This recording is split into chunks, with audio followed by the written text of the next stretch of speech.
Get ready for the Siri makes the catch. Everybody screaming. Get ready for the And there it goes. High and deep to right. That baby is gone.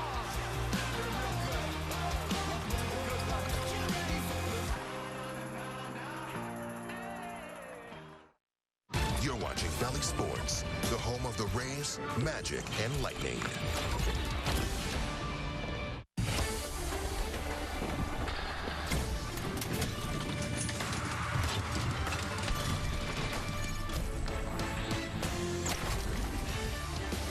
We welcome you to an afternoon of spring training baseball 2024. From Port Charlotte, a gorgeous day as the Rays and the Baltimore Orioles prepare to square off. Well, hi again, everyone, with Doug Wechter, Dwayne Stats. Great to have you aboard as the Rays and the Orioles get ready to continue spring training. We're a little more than halfway through the spring training schedule, and that means decisions are going to be made. One guy the Rays know already where he belongs. Isak Paredes at third base in the middle of this lineup. There was not a third baseman better offensively than he was a year ago. No, and you're not kidding, Dwayne. I mean, look, this guy had a career year a season ago, going out there leading the team with home runs. 31 home runs, 98 RBI. He had an 840 OPS for the season. That shows you the ability to both hit for contact, but also hit for power. And Isak Paredes is one of those guys that gets lost in the shuffle just a little bit when you hear Randy Arozarena, Yandy Diaz. But Isak Paredes just as important as anyone else on this roster. He'll be on the field today. Yeah, and Doug, spring training, a time and place when decisions are made. The Rays are going to have to make at least one big one. And Curtis Mead battling for a job. We saw his bat last year, and a guy who can play 2 or 3 different infield spots now. He can. He's versatile on defense, but what he's known for is his bat. Big prospect coming up. They love the hit tool that he has. He got a little experience last year, 21 hits in the big leagues, 5 of them going for extra bases. Even notched his first home run. He's been hitting the ball well in spring, too, Dwayne. 310 on a batting average so far this spring. He's looking to make the squad for opening day, and those are his hopes this afternoon to impress him. Rays with a couple spring training wins here in the last 2 outings, taking on the Baltimore Orioles this afternoon. We'll be back with the first pitch from Port Charlotte in just a moment. Raise the bar with Flight by Yingling. Low carb, low calorie, more taste. Brewed for the generation that's always reaching for more. Flight by Yingling, the next generation of light beer. Greetings happen. Hi, cutie. Yeah, that's not good happens. Huge things happen. I'm the UC David. Home happens. Be there with Ring. Learn more at ring.com. After suffering an injury, you may face many hard questions. What will tomorrow bring? Which firm should I choose to represent me and my family? At Morgan & Morgan, we will hold your hand every step of the way. From our one-click sign-up, mobile apps, and 24/7 availability, we make it easy to get your case started, right from the comfort of your couch. All firms are not the same. The choice is easy. Morgan & Morgan, America's largest injury law firm, for the people. COPD is harder on the folks around you, I think. It affects my wife terribly. And she smoked, and she quit.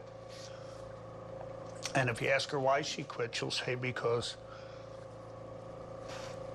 she needs to be here to take care of me.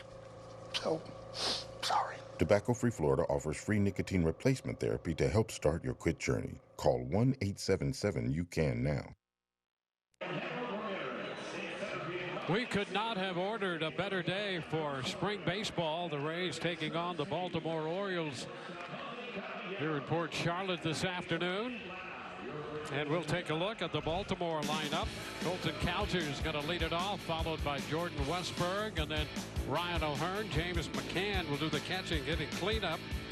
Heston Kjerstad is in right. Colton Wong at second with Ryan McKenna, the center fielder, followed by Jackson Holliday at shortstop, and Connor Norby, the DH. Dean Kremer on the hill. And for the Rays, it will be Naoyuki Uwasawa. Taking the bump for Tampa Bay, 30-year-old right-hander, free agent, signed over from Japan, where he put 11 seasons together. Had a really good career over there. 78 career wins, 225 games. He pitched over 1,300 innings. So big resume coming over to the States. He carries over 6 pitches, 6-pitch mix. Fastball, curveball, slider is primarily what he's going to use. He's got a cutter, split, and change behind that. Dwayne, he's going to sit around 90 miles an hour, 90, 91 miles an hour. He's not going to overpower anybody. It's really about command for him. It's been a little bit of a rough spring so far, so he's looking to get back on track today. It'll be interesting to watch him and see how the rest of the spring goes in regard to decisions made by the Rays and by this right-hander Uwasawa. He could make the opening day roster. If he doesn't, he has an option showing some willingness to stay in the organization. So we'll see in the next couple of weeks how that works its way through, and we'll see how Uwasawa does here this afternoon. He's all set to go to work. Colton Cowser stepping in to lead off, and the first pitch is popped down the left side. Curtis Mead after it, but that's going to be well out of play. Foul ball, strike one. Well, we can go ahead and set up the defense real quick while we've got a little time here. Left to right in the outfield, Harold Ramirez, Jose Siri, your center fielder, Ahmad Rosario in right. Curtis Mead, you just saw there at third base. Shortstop, Jose Caballero. Brandon Lau at second. Jonathan Aranda at first base. And Francisco Mejia, familiar name behind the plate. Little pause in the middle of that delivery, and then the pitch made. It's 1-1.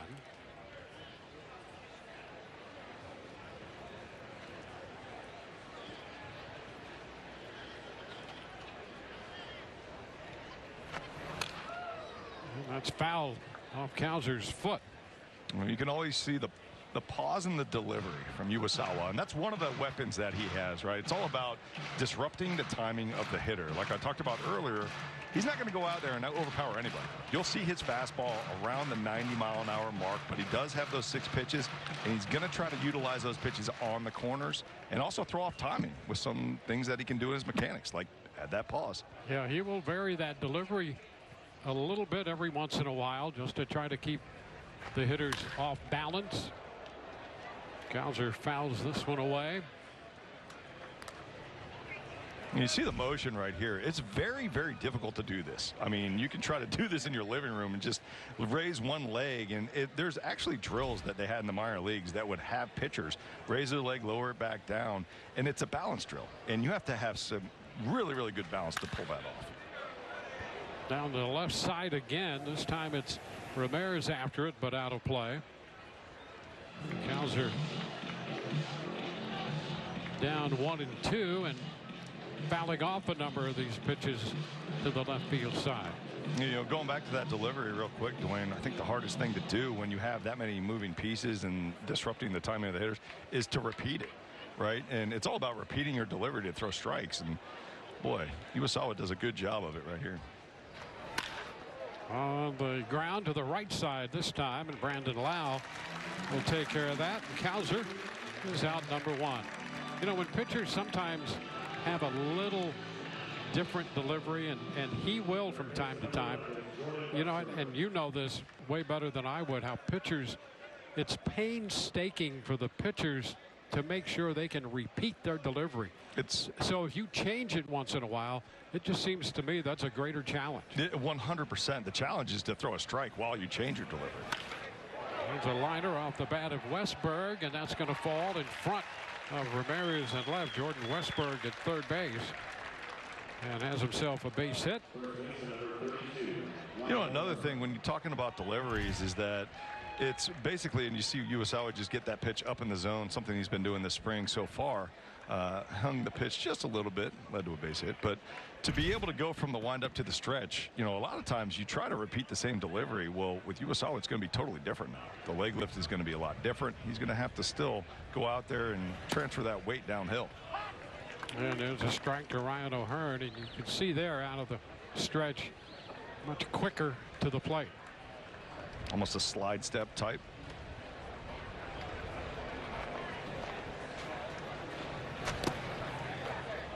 down, 1-1. Another ground ball by Cowser. The base hit to left by the Baltimore third baseman, Jordan Westberg.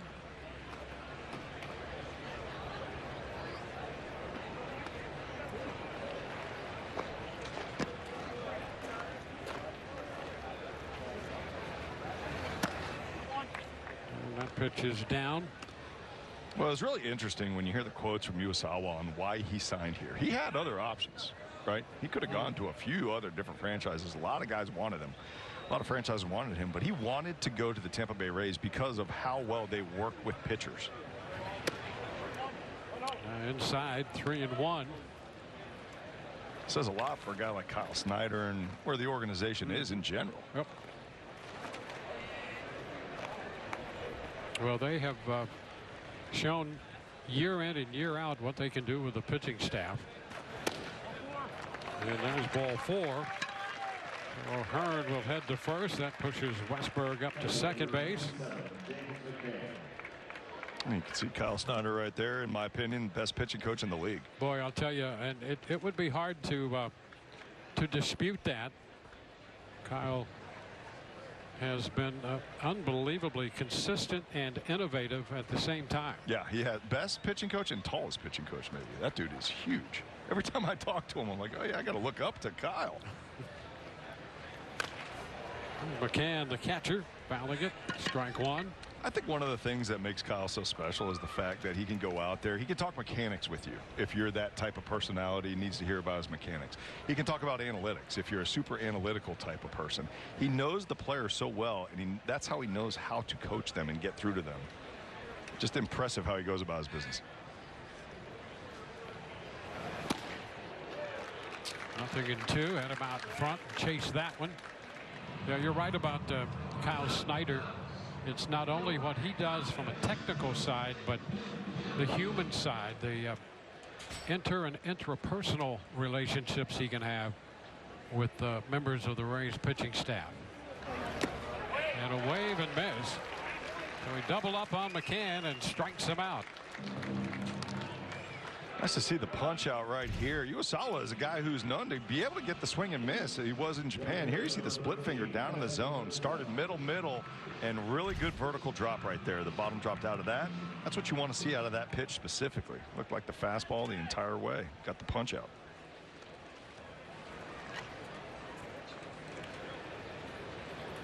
Now Kerstad. And he takes that pitch in there for a strike.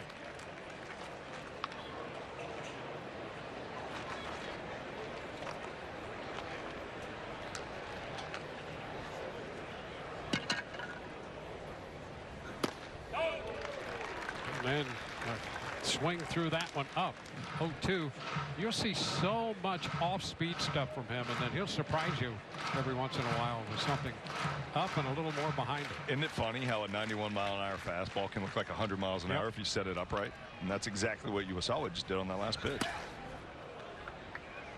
1 ball, 2 strikes.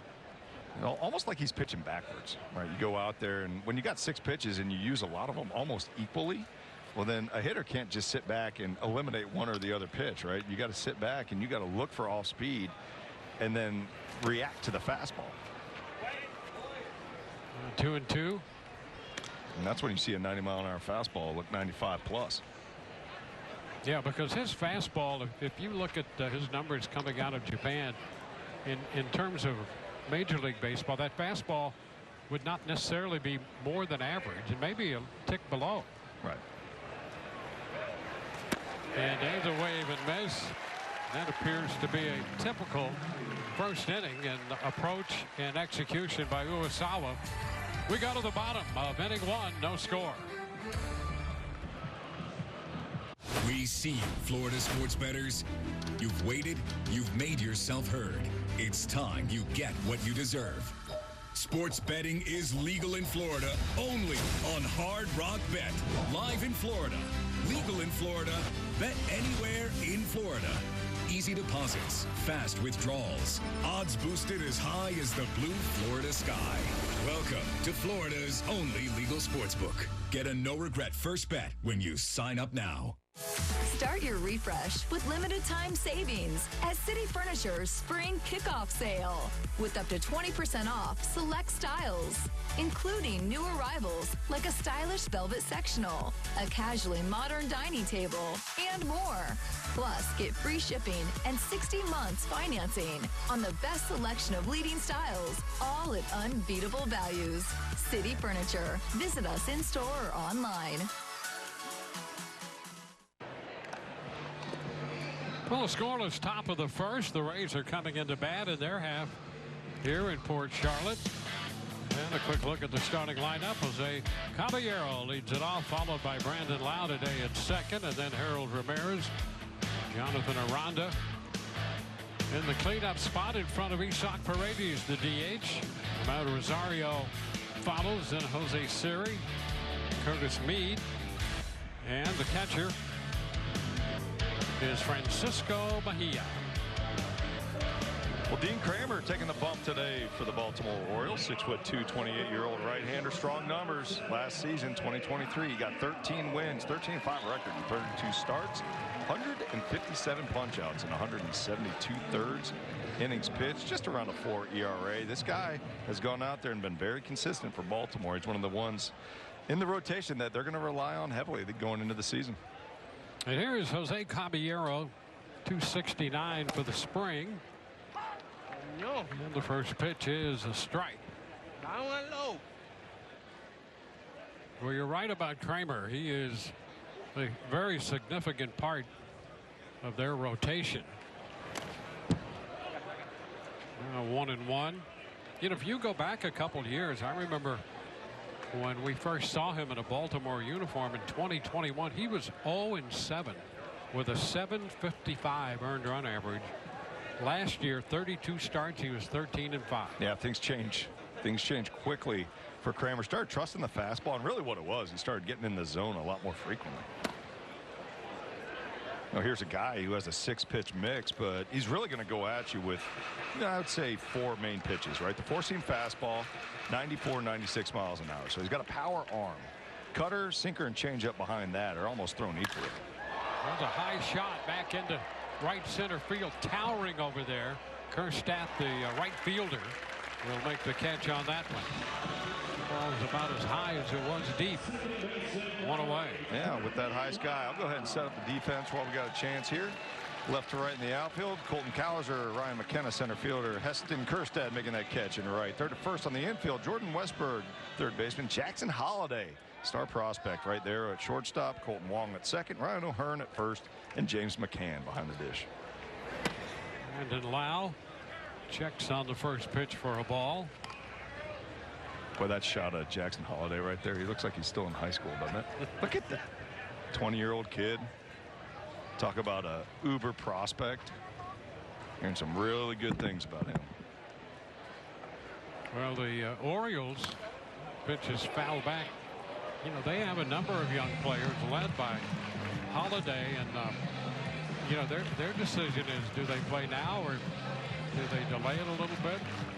It's going to be interesting to see how they handle all that. That's a pretty good problem to have, isn't it? Yes, it is. I mean, I would think most franchises are going to be very jealous where Baltimore is in regards to the prospects they have coming up through the system. It's all led by Jackson Holliday. I remember when he got signed last year, they did the whole show where he shows up to Baltimore in Camden Yards, signs the contract, and then hits BP on the field. Foul. That ball will carry out a play. And when I saw him hitting BP on the field, I was up in the broadcast booth. I think I was with you, just kind of, you know, doing the prep work and watching him, and I'm hearing the ball coming off the bat. And I'm looking at him like, man, this guy is crushing the baseball right now. And then I realized he was a month removed from high school. Yeah. Putting him to Utah Street. Brandon Hyde there didn't mind seeing any of that at all, I'll tell you. A renaissance with this Baltimore ball club after a long time in the wilderness. And we saw what the Orioles can do a year ago, winning 101 games, and they have put together some kind of minor league system as well, led by Holliday. There's ball 4, and Brandon Lau is aboard. And you know, speaking of Jackson Holliday, as you probably know, his dad, Matt Holliday. He has a couple other brothers who can play a little bit too. So I think his younger brother, who is highly touted in the travel ball and high school rankings, I believe he's 1 year in front of my son, so he's a junior, I think, this year. And I remember seeing him in Atlanta in a travel ball tournament last year. And he legit looked like he could go into the minor league system last year. Yeah. I mean, that's a family with baseball genetics. I remember facing the dad, Matt Holliday, when he was with Colorado. I mean, he was an absolute stud. Yeah, 7-time All-Star. Yeah, I helped with those numbers. You're a helpful guy. There's no question about it. It's all about helping the people, you know. Hey, look, I gave up a lot of souvenirs when I pitched. I wanted all the kids to walk home with something. You're spreading the wealth. Oh, that pitch riding in on him, and it got him. So Ramirez hit by a pitch. Rays with a couple base runners. And you see this fastball riding in. This gets a little scary when it gets up and in. Right off the forearm. You just hope it doesn't get anywhere near the hands. You see the reaction in the face of Harold Ramirez. Did not feel good.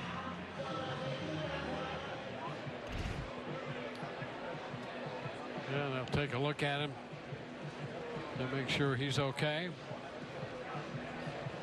The Rays have had their share of that, and I'll tell you now, you get down to where they are in spring training, you're concerned about anything like that because the season will be here before we know it. And you're not kidding. And you know, with the unfortunate news of Johnny DeLuca, right? I mean, he's going to be down for a few weeks at minimum. You really don't want to have an injury at any point in time in the season, but this would not be a great time for it. So, you know, number one goal coming out of spring training is always health. Well, we have 2 men on with 1 out, and Jonathan Aranda, who has swung the bat extremely well this spring. He came to camp with a mission. So far, he has done nothing to diminish his chances of filling a prominent role, particularly from the offensive side for the Rays. There's a strike. You know what was interesting to me about Aranda, watching him last year? He got 3 months in the big leagues. Every single month, the numbers improved. He got better every single month. And to me, that's more just a confidence thing and a comfort level. Yeah, and it tells me that it's a hitter paying attention to what he's facing as well and making those adjustments. And one of them was, you know, he handled the breaking ball pretty well. They're concerned about the fastball. Could he be overpowered? And he didn't run away from that. And that's been a point of emphasis for him. And one of the reasons I think he's had a good spring. Yeah, 100% agree. The adjustment to the fastball, similar adjustment we saw last year from Josh Lowe.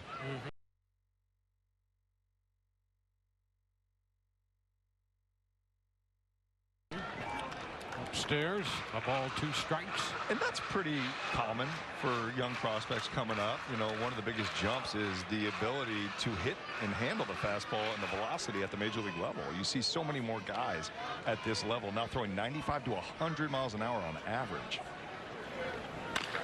Ground ball toward the middle, gonna get through into center. Rays will get a run out of this. Brandon Lau crosses the plate. Ramirez goes to third. Aranda making contact down in the count and getting that one through the infield. And the Rays make the walk and the hit batter pay off, turning it into a run on the RBI single by Aranda. Well, you mentioned it earlier that he's handled the breaking ball well. And this is a breaking ball, just middle. Kremer not putting it where he wants to. And boy, Jonathan Aranda just does such a good job of keeping his head very still during the swing. That allows him to stay on those breaking balls, drive them anywhere in the park, and that one went right back up the middle for the base hit RBI. And now Isaac Paredes, whom we discussed in the open, who really opened a lot of eyes last year. After that first one, it lifts a high popper on the right side, and that's caught by Ryan O'Hearn.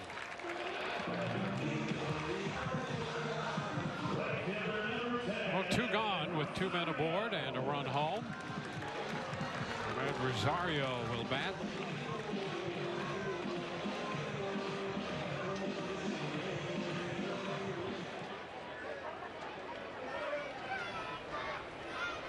Orioles had a nice spring.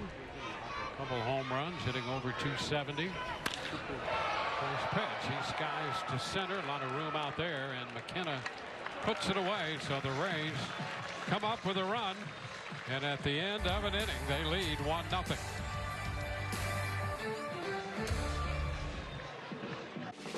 This is Avery.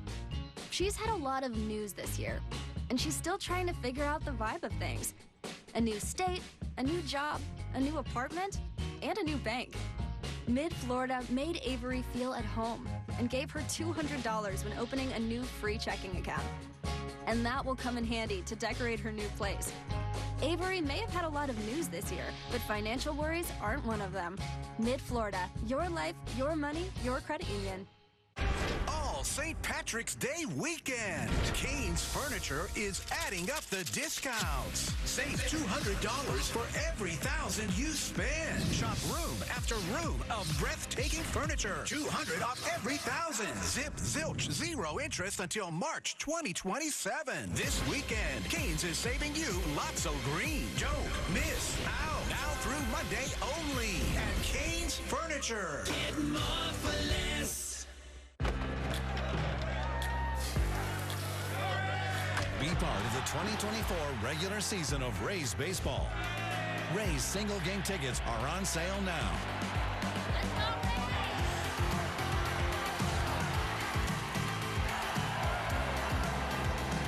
View the full schedule and purchase your tickets today at raysbaseball.com/tickets. Rays up.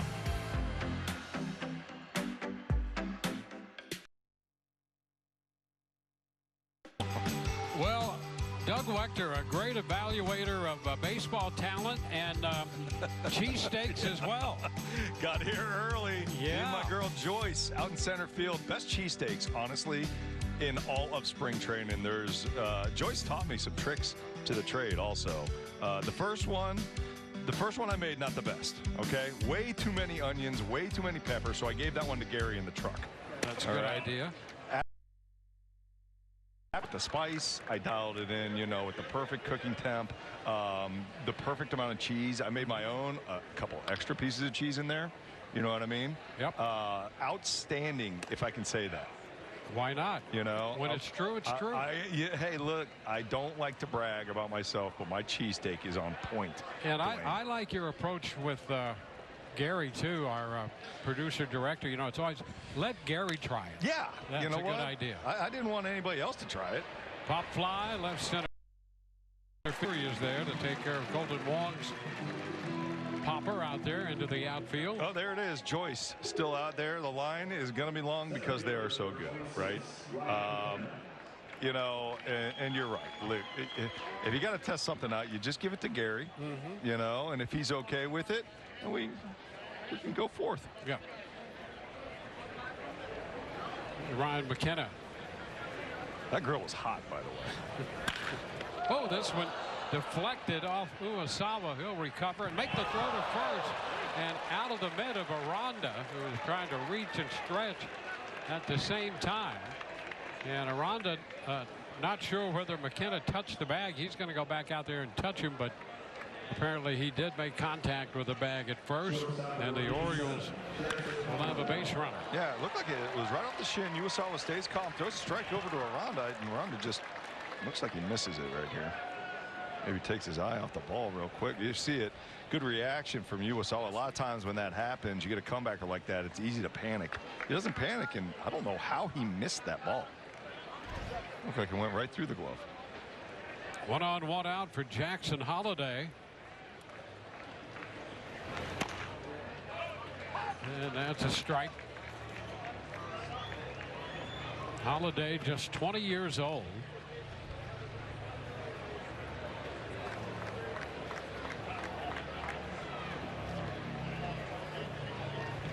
Hunter takes off, swing and miss, and the throw down, pretty good throw, and he is out at second base. Mejia, a quick release of that throw, and then right there in front of the bag, into the runner, and McKenna is cut down. Outstanding job by Mejia. Look, Mejia's done this in the past. We know how powerful that arm is, but you see the position he was in. For him to be able to get up into a throwing position and throw a strike down to Caballero and catch the base runner, that was outstanding work from Francisco. And there's an 0-2 pitch hit on the ground through into center field. So Holiday is aboard. The Orioles have done a lot of running this year. Coming in, they were 16 of 17, so that's only the second time they have been caught on the bases. Very aggressive on the bases. Here's the pitch. Look at Jackson Holiday and how he stays on that pitch. This is just a 20-year-old who's never seen Uwasawa before. You see the balance right there in the swing, but look at that hand-eye coordination, how he stays up the middle with that. Just an Connor Norby looks at a breaking ball, takes it for a strike.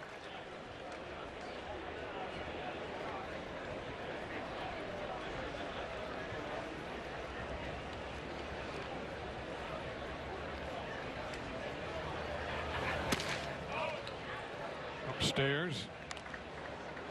1-1. Well, McKenna reached on what turned out to be an error on Aranda. Then he was caught stealing. Then the base hit by Holiday. He's at first with 2 gone. And that pitch just missed. It is 2-1.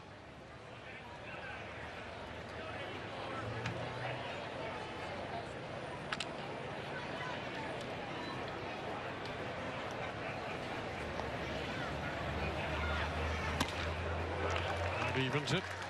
Big cut there by Norby. Norby 6 of 12 on the spring. A couple extra base hits, 2 doubles in that mix.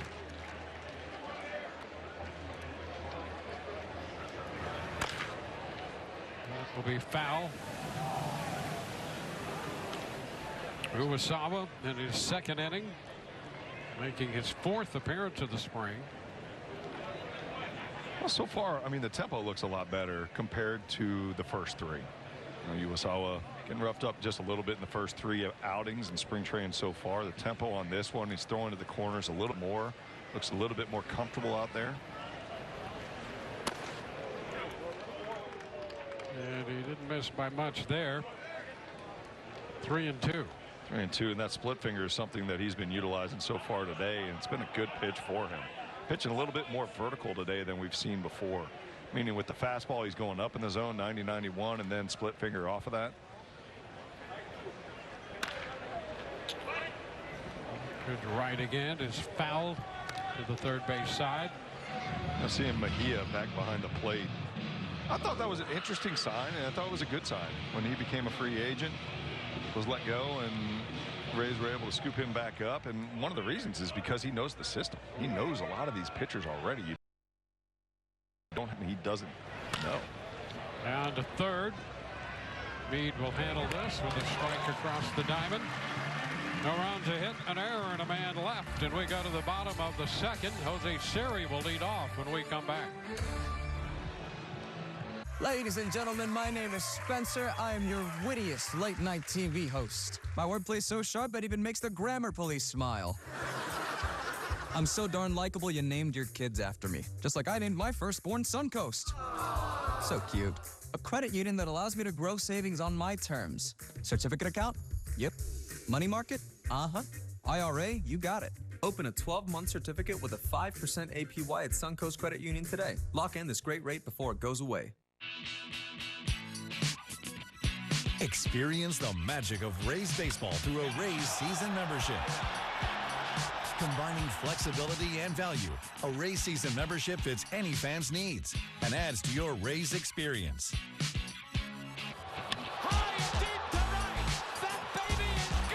Become a 2024 season member today at RaysBaseball.com/season membership. Rays up.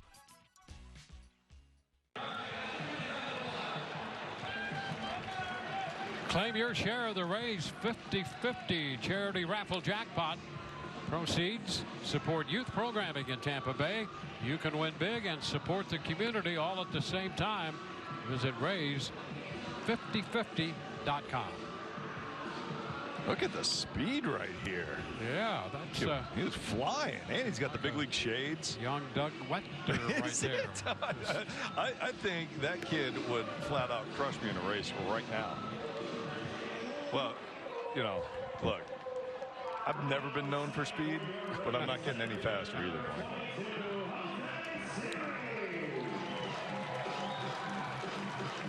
What a day, huh? Yeah, crowd settled in. Beautiful afternoon. When we got to go do that open on the field, it was just a gorgeous. It's like the spring training that you think of, right? When you picture spring training in Florida. Well, here's Jose Siri. And he's missing the breaking ball to begin the at-bat. Strike one.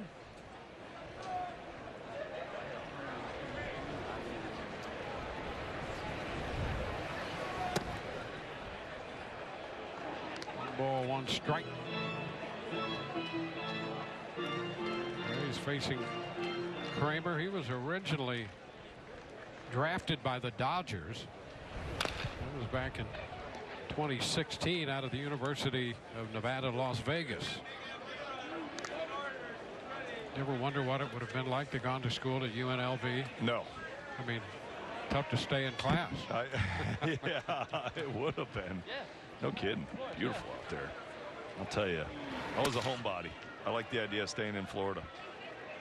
Makes a lot of sense. You know, I got to travel a lot through the minor leagues, and it just made me realize how much I love being at home, love being in my state, but it also made me realize how much easier it is for me to pitch in a humid environment.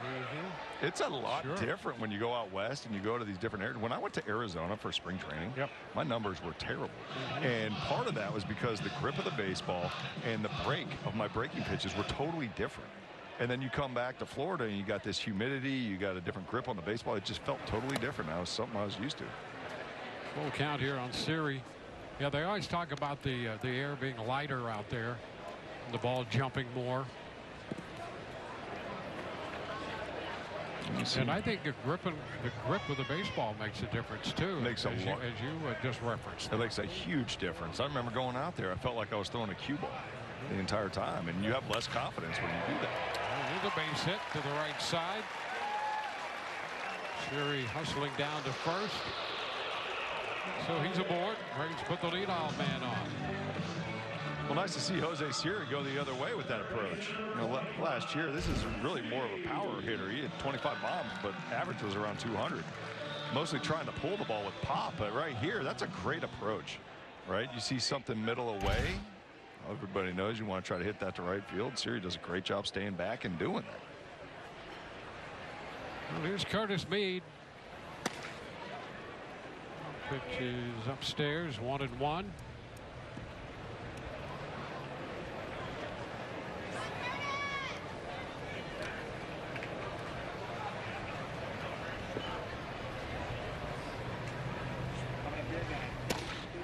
Away. Well, another thing about Jose Siri is I'm interested to see how aggressive he's going to be on the bases this year. I think he's going to be even more aggressive. I hope so, because he is one of the fastest guys in the league. He had 15 stolen base attempts last year. 12 of them he made. So, you know, you're talking about a guy. Ooh, that pitch got Mead. So he's hit by a pitch, and the Rays put the first two men on. I think you're right about that. You know, here's a guy who could really be a major threat, a power threat, a threat on the bases. And if he hits the ball the other way once in a while, that's not going to hurt the average either. I think that would be huge if he goes out there, and you're never going to take the pop away. You never want to tell him, hey, look, I don't want you swinging the way you do. I don't want you to be as aggressive. You want to keep the aggressiveness, but you also want him to have that approach, maybe at least with 2 strikes. Use the entire field, because if you now find a way to get on base at a higher clip, well, that's going to help the entire team out because of the aggressiveness that you can put into the base runner. Francisco Mejia fouling that fastball away. It's just he's so athletic, right? He's so athletic, and you want to see that athleticism translate to the base runner. You see the potential of some of these guys. Look at what Josh Lowe did last year. Yep. Right? I mean, 30 bags, I think, no, 33, and I think he only got thrown out maybe twice. It's upstairs, 1-1. Well, if Siri can do all that we're talking about right now, that would be another Rays success story. He came in and really contributed in a significant way last year and has the potential to double down on that this year. And I'll tell you what, these guys are very smart. They're very competitive, and there's always a friendly competition with guys on your own team. You see Randy Arozarena consistently go out there and be a 20-20 guy, right? Jose Siri got 25 bombs last year. Yep. And, you know, the fact that he is as fast, if not faster, than Randy Arozarena, he knows that. He knows he can be a 20-20 guy minimum. Popper into left field. Cowser will line up to make the catch, and drawing the throw, Siri. But he's back at second base now, and there with one out. Men at first and second, and we'll swing around to the top of the lineup. Well, you really get the feel of watching this team in spring training. This will be the mix and match team maybe of all time in franchise history. It's a team that mixes and matches anyway, but this is really going to be a mix and match approach, I think, more than ever. And that's a big statement because we've seen them mix and match, you know, really ever since Kevin Cash came in here, and even before that. They're talking about the strength of this team is always the versatility and the depth of the team, and be able to utilize your entire roster and putting them in situations where each individual will succeed the most. Kevin Cash right there is a genius when it comes to that. That's one of his biggest strengths as a manager, and this year he's going to be able to do that. He's going to have so many options for that lineup, for the bullpen. Going to be exciting to see how he puts it all together. Caballero up in the count. 2 balls, no strikes.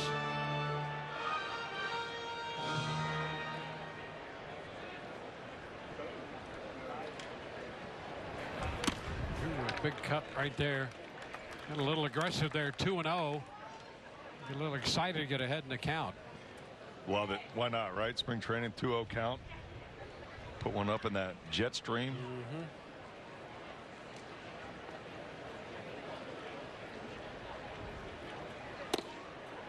And a nice take, down and away, 3-1.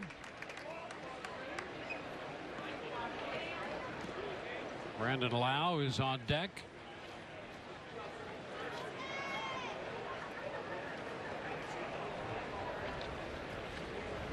Runners take off on that 3-1 pitch, and it's fouled back. Siri with good break off second, and Meade following off first there. Well, I love that call, right? 3-1 count. You're guessing Dean Kremer is going to put something over the plate. Caballero with a high contact rate. You got very athletic guys on the bases, especially with Siri. Take the gamble that he might be able to put one in the gap and score potentially 2 runs on that one play.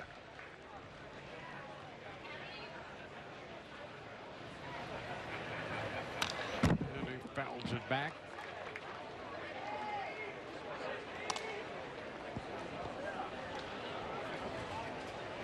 Home run on the spring with 3 doubles for Caballero. He can be kind of a spark plug guy on a team as well. And he pops it up.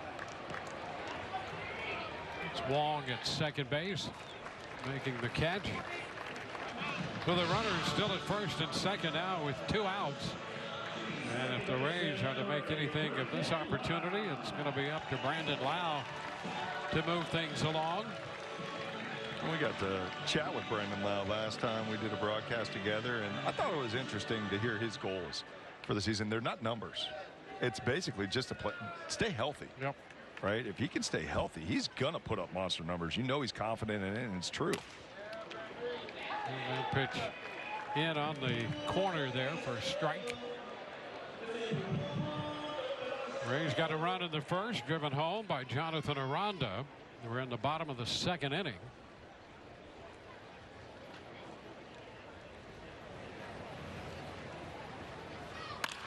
On the ground, right side. Kremer off the mound to cover, takes the toss from O'Hearn. Rays leave a couple men, do not score. We're through 2 with the Rays up by a run. We'll chat with Michael Johns, newest addition to the coaching staff, when we return. Get ready for the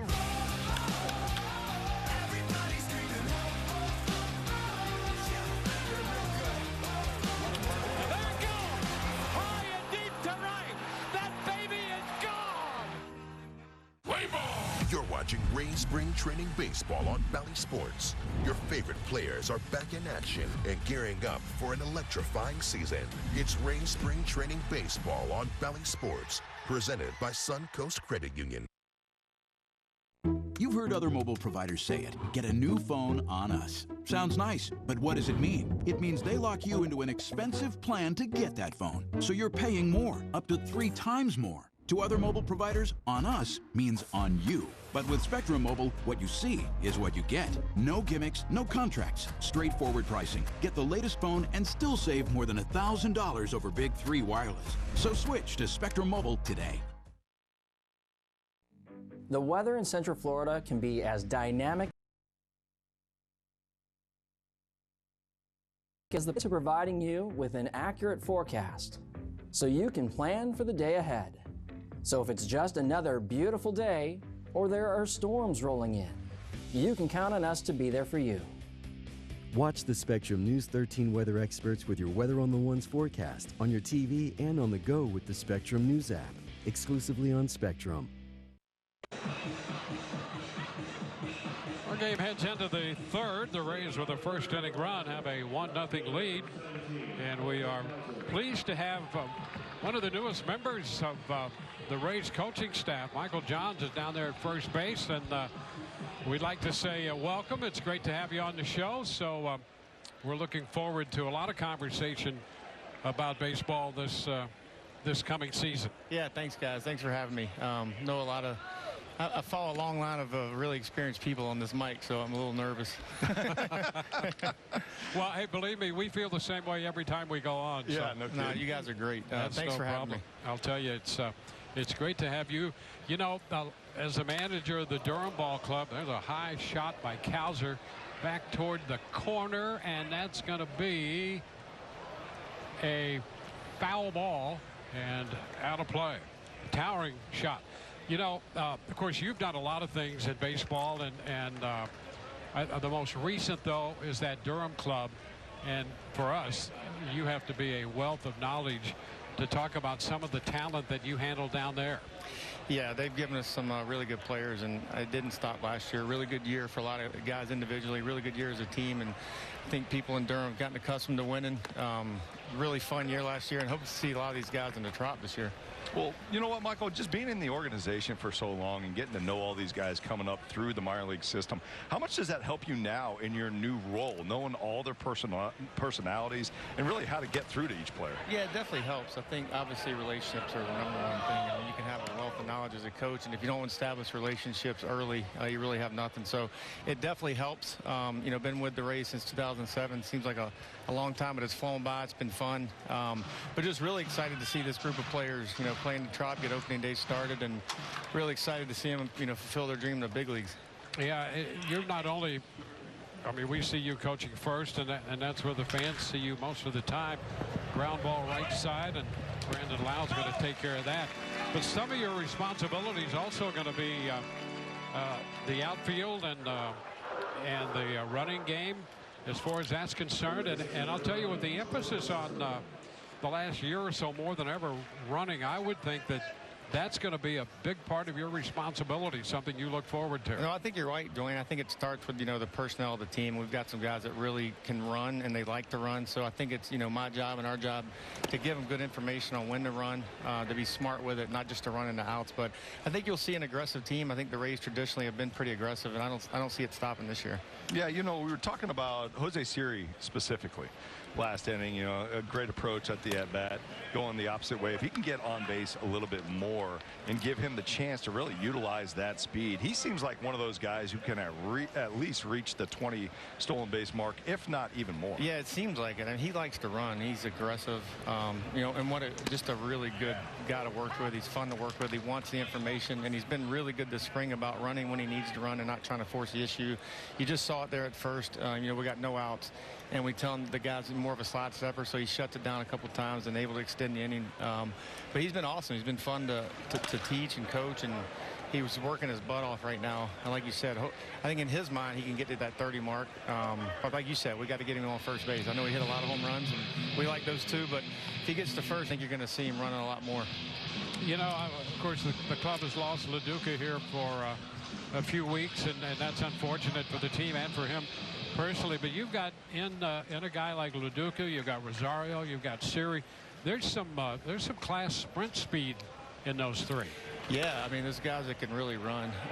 It just stinks with DeLuca getting out. He was having a really good camp, top-end runner. And then the guy that I think's probably got unheralded a little bit is Caballero. Really smart base runner. Can use the speed. Probably doesn't have the speed of those guys, but he's very bright. He wants to know the information. He takes it, and he applies it. So he's been awesome. Yeah, I think he showed some of that a year ago. What was he, 26 of 29, I think, in the stolen base department. So we could have a lot of fun when he's on base too. Yeah, he's awesome. And it's funny because the only ones he talked about were the three that he got caught stealing on, and I think one was a pick. He knew exactly what he did wrong, why he did it wrong. I think he got picked off a couple of times. He knew exactly why. So he's a very, very bright baseball player, and it makes it really fun to coach. Yeah, and with the trend, the design of the game now, base running and the stolen base going to be more important than ever. There's a fly ball that's going to drop. It will get past Siri. He'll make the pickup, and Westberg goes into second with a double. He has 2 hits so far, and now in scoring position with 1 out.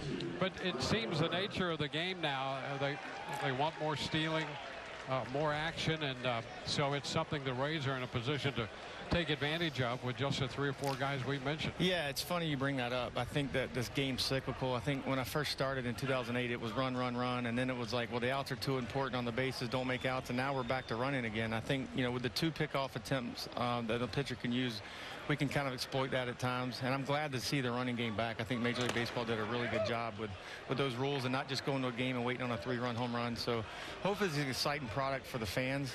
It's certainly exciting for us. We just got to be really smart when we do it. Yeah. No doubt. I mean, look, the new rules have definitely benefited the excitement of the game on the bases. What about the defensive side of things? Talk about some of the outfield potential that we have this year with all these athletes and all that sprint speed we've been talking about. Yeah, they're fun. I mean, it starts with Siri in center field, and he's been, a tireless worker throughout the game. Wants to know what he needs to get better at. Wants to win a Gold Glove. He's been really fun. I think it starts with him, and then you go Josh Lowe in right field, who I think is going to be even a better defender this year. Really good defender last year, and he's working to, again, he wants the Gold Glove. That's what they want, and that's a good goal for them, and then you can throw Randy in there and Ramirez and guys that, maybe people think of a bat first profile, but we're trying to, get them to be as much of a complete player as they can, and they've really bought in. And James McCann, the catcher, with a runner at second, 2 outs. Uwasawa with that first pitch in there for a strike. 0-1.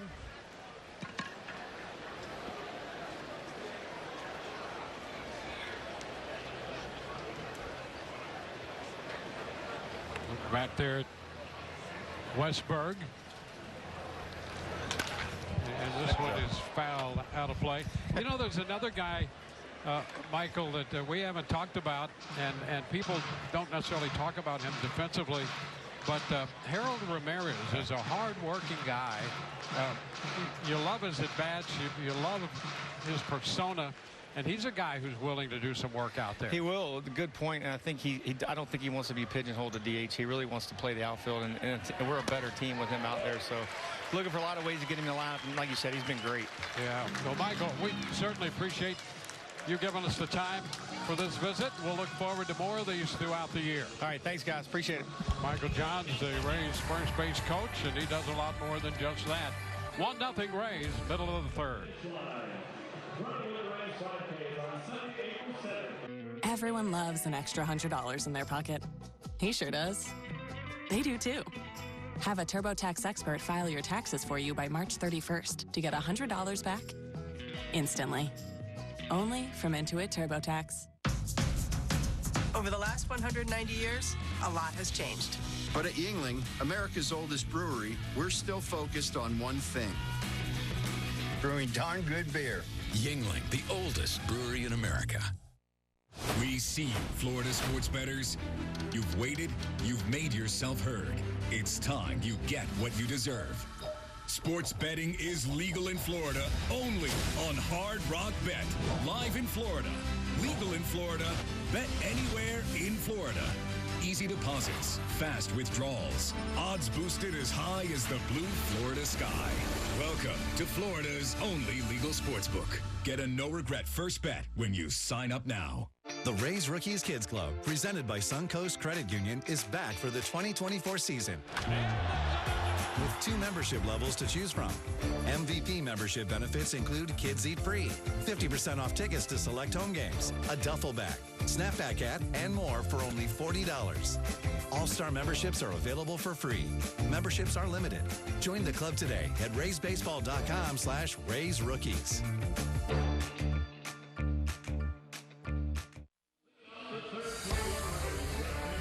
Rays baseball right back at Tropicana Field for the 2024 season. Cheer on the Rays opening day. That'll be Thursday, March 28th, a 4:10 first pitch. So get your tickets for opening day at raysbaseball.com.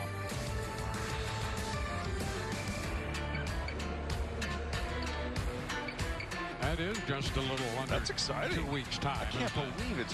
And they actually have opening day in Korea. I believe it's next Wednesday. Yes, I think you're right. Is that right? And the game times over there from the Dodgers and Padres are 6 a.m., 7 a.m.? I know it's early morning. I think it is 6 a.m. So going to have to set the alarm if you want to catch those. But it's coming up quick. Yeah, or you could videotape. Or you could, well, yeah, that's right. Technology is out there. Yep. It's available. I guess you can do that. I don't know. Is videotape even the proper term? I don't know. I still got my Blockbuster card. First pitch, and Harold Ramirez takes ball 1. You know, the worst part about that is when you take the video back and it wasn't rewound and you get dinged the extra fee. Yeah, I took it back and it was no longer there. Oh, there you go. They had closed. Yeah, I got out of paying the penalty you didn't have to for pay it. the late fee. Yeah, that's right. 2-0 the count on Harold Ramirez. Aranda next, and then Paredes.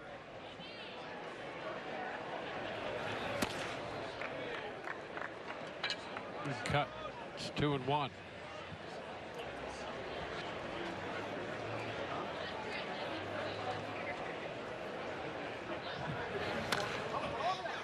Good cut there, and a foul ball, and the pitch moving in. 2-2. Fun to talk to Michael Johns. That was fun. Yeah, the excitement that he has, right? And I'll tell you what, you know, getting to bring up a guy through the organization who has that much knowledge of all the players coming up through, that's such an advantage when you can promote from within. Well, you know, you talk about developing talent, acquiring talent, and then once they get here, to refine the talent that they have. You do the same thing with coaches and managers and different people in the organization. It's a continuing process of development.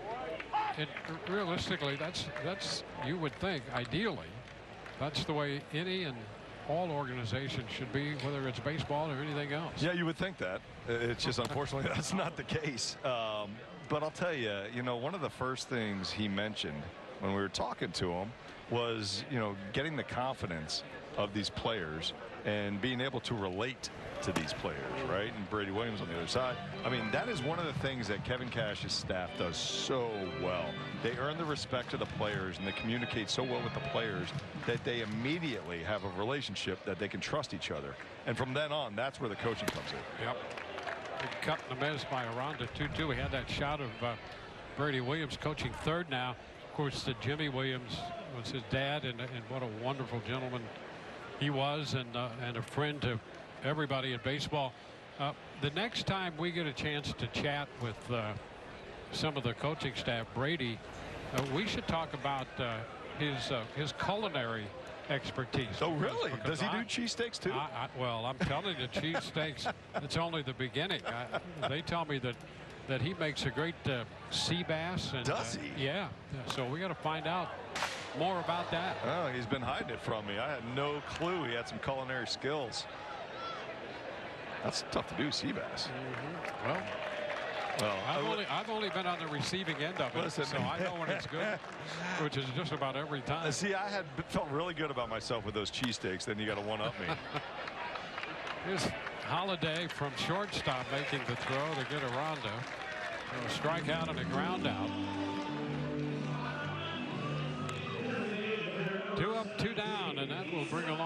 sock Paredes as the Rays face Dean Kremer. A little ground ball, a little warmer there by Aranda.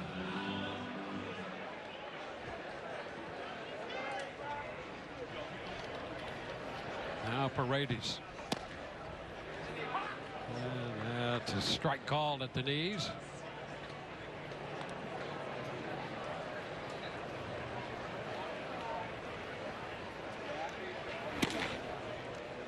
Something behind that one, and that puts Paredes down 0-2.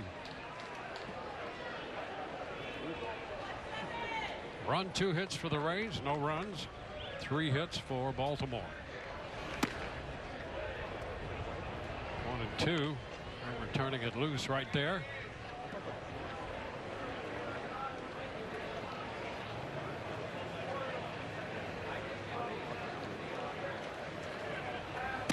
And strike 3 call, a 1-2-3 inning for the Baltimore right-hander. And we're headed into the 4th inning. It's a 1-0 game, Rays.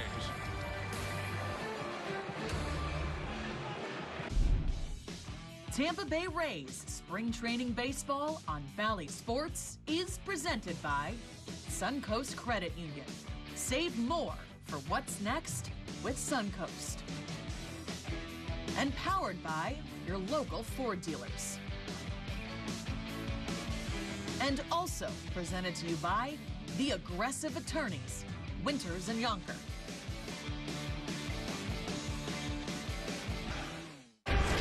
St. Patrick's Day weekend. Kane's Furniture is adding up the discounts. Save $200 for every $1,000 you spend. Shop room after room of breathtaking furniture. $200 off every $1,000. Zip, zilch, 0 interest until March 2027. This weekend, Kane's is saving you lots of green. Don't miss out. Now through Monday only at Kane's Furniture. Get more for less. When a rookie stunt driver meets the trainer who thought he'd seen it all. Again. There's bound to be action. But this is no ordinary blockbuster. It's a Nissan sales event ad, so you better act fast. Don't miss your chance to drive away in a new Nissan. Let's roll. Hurry into the Nissan Thrill of the Drive sales event. Now get 1.9% APR financing for 60 months or get $2,000 in MAC cash on the 2023 Nissan Rogue. Join the Rays at Port Charlotte for spring training presented by Visit Tampa Bay. See the whole schedule and purchase tickets. Just visit raysbaseball.com/spring.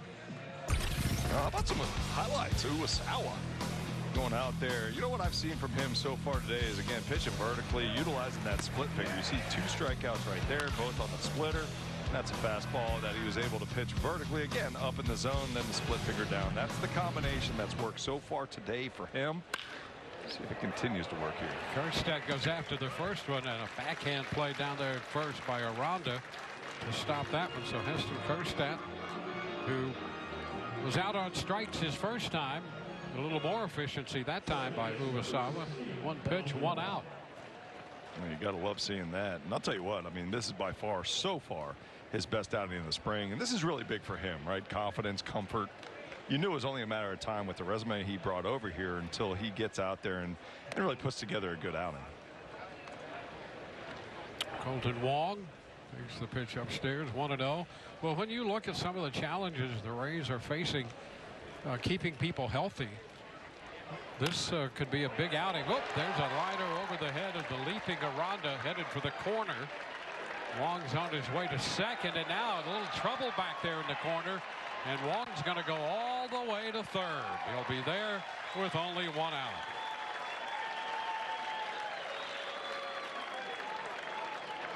Now, look to be a clear double right here. You see Wong jump all over this heater inside corner, able to turn on that around 90 miles an hour.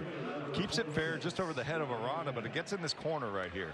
And I'll tell you, this is where Rosario lets it get by him right there, misses it. And because of that little bit of a fumble, cost an extra base, and Wong was able to make it up to third. So the infield comes up in this 1-run game. Ryan McKenna at the plate. Pitch down is blocked.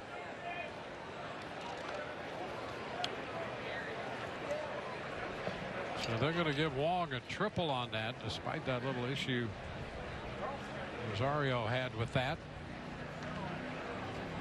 Interesting. Spring training, right? Yeah, maybe they didn't see the replay. Rosario in line. He'll make the catch. He's going to make the throw to the plate, and it's up the line a little bit. All things considered, pretty good throw, but Wong beat it in, and the Orioles have tied the game on the board for the first time on a sacrifice fly here. You see the throw. Yeah, here's the strong arm strength, able to catch it on the run coming in, so gives him his best chance of actually getting the runner at home. Wong, but unfortunately ran up the line just a little bit. Well, you talk about a special athlete, Rosario. He's a guy who has like 4 different gloves in his bag every time he comes to the park. Jackson Holliday takes the pitch down. Not many guys can play shortstop, second base, third base, and outfield.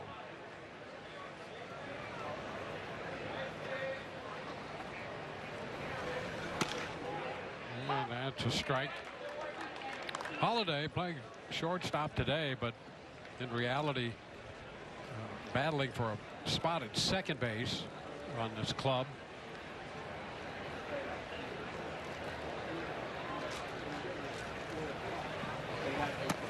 He takes that pitch down. 2-1. No, it's interesting. I mean, you got a guy coming up who's the #1 prospect in the league. His natural position is shortstop. You would assume that he'd go right in the shortstop position, but when you have a guy like Gunnar Henderson at shortstop currently. Yeah, that's a pretty imposing presence at shortstop. Boy, you're not kidding. I mean, Gunnar Henderson had himself a rookie campaign that was special last year. And now you got Holliday behind him, and you're talking about the spine of a defense, right? So second base, shortstop, and then you think about the catcher. Line drive going to be caught. Blau is right there for it. So a run scores on the triple and the fly ball. We go to the bottom of the 4th. We're now tied at 1. Ladies and gentlemen, my name is Spencer. I am your wittiest late-night TV host. My wordplay's so sharp it even makes the grammar police smile. I'm so darn likable you named your kids after me, just like I named my firstborn Suncoast. So cute. A credit union that allows me to grow savings on my terms. Certificate account? Yep. Money market? Uh-huh. IRA? You got it. Open a 12-month certificate with a 5% APY at Suncoast Credit Union today. Lock in this great rate before it goes away. Be part of the 2024 regular season of Rays baseball. Rays single game tickets are on sale now.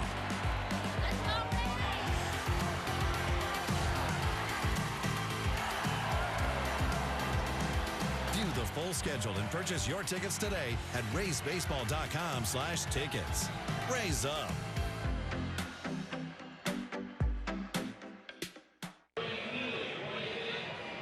1-1 ball game on to the bottom of the 4th inning.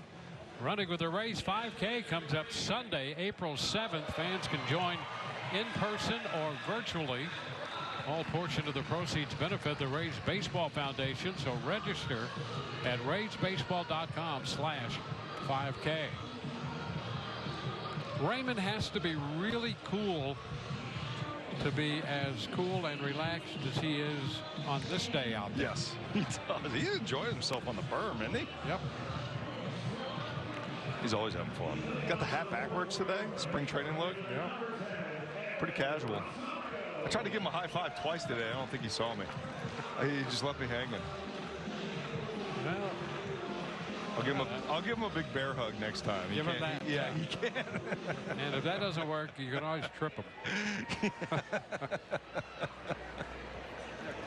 Well, we go to the bottom of the 4th inning. Don't really. He's a nice guy. No, he's a great guy.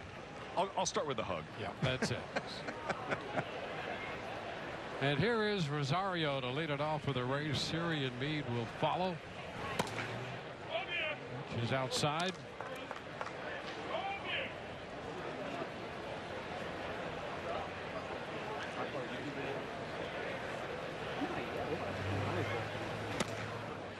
We mentioned earlier Kremer's development over the last 3 or 4 years, and you could see him season by season. You know, 22, his control started to show that he was putting the ball where he wanted, and as a result of that, one of the things you can measure is that exit velocity, and that went down for him, and that was a great sign leading up to a very good year last year for him. Fly ball lifted into center. McKenna is right there for it. Hit it right to him. One gone. He didn't have to move for that one. You're right. And, you know, Kremer goes out there, and all of a sudden you start locating better, and you're in the zone more frequently. You're in better counts. You're controlling the counts. When you're behind in the count, it doesn't matter how many pitches you throw. Remember, Kremer does have 6 pitches. But it doesn't matter. If you're behind in the count, then you got to rely on 1 or 2 pitches that you're getting over the plate. And these hitters are good enough to know that. So if you can improve that command, get yourself in more favorable counts, that's when the weaker contact comes into play. Series shortens on the bat, takes the pitch for a strike. The other thing he did, if I remember correctly, last year he won the clubhouse ping pong tournament, which really set him off on a positive. That gave him, and he had the best year of his career. That gave him the confidence to go out there and pitch in front of 45,000 people. Hey, winning is winning. 2 strikes, the count on Siri. Winning is winning. He got inspired. Watched Forrest Gump one time. Got inspired. There you go. And, you know, worked on the backhand and the forehand. Strike 3 call. 2 up, 2 down now in the 4th inning. You know, we had a few clubhouses with ping pong tables, and here you see him. Maybe it helped with his location, because look at that. He dotted the outside corner right there with the fastball. It's fun.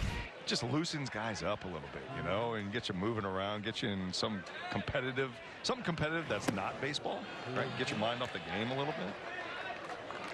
Got to find something, right, to relax before a game.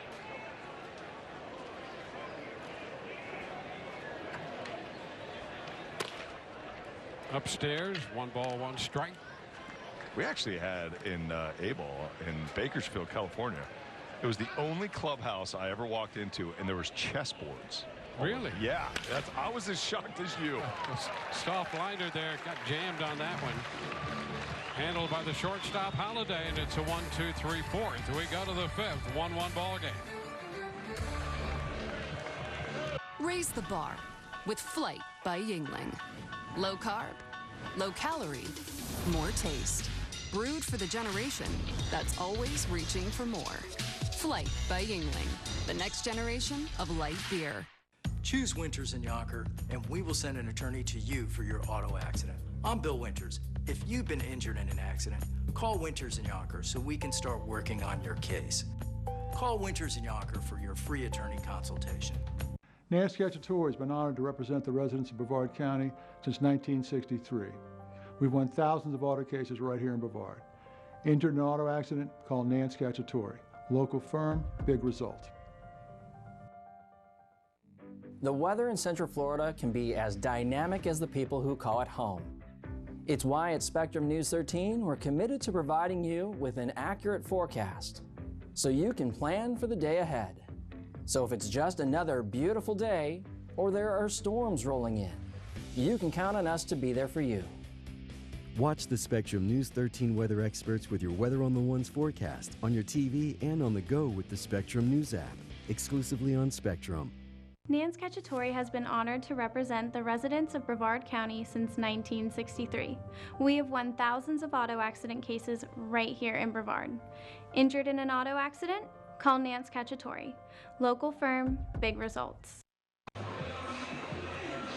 1-1 ball game as we go to the 5th inning. Here's a note in memory of beloved play-by-play Rays radio announcer, the late Dave Wills. The first 12,000 fans on Sunday, April 14th, will receive a Dave Wills tropical shirt presented by Crown Automotive Group. And what a fitting tribute. That's exactly what he would have picked. That 100%. I remember, you know, Dave, back about 10 years ago when I started doing this, maybe even a little bit before that, Dave was one of the guys that I saw in spring training. You know, every time I came down to spring training and was able to talk to him, he gave me some great advice every time I went on air about just talking and being that guy in the booth that it sounds like you're sitting right next to him either at a bar or in a living room and just watching the game. And Dave was so great in so many different ways. But I'll tell you what, he was always casual, wasn't he? Yes, he was. That Hawaiian shirt on. Yep. We go to the 5th inning here. Connor Norby fouls away the first pitch. Rays with a new pitcher out there, Jacob Waguespack.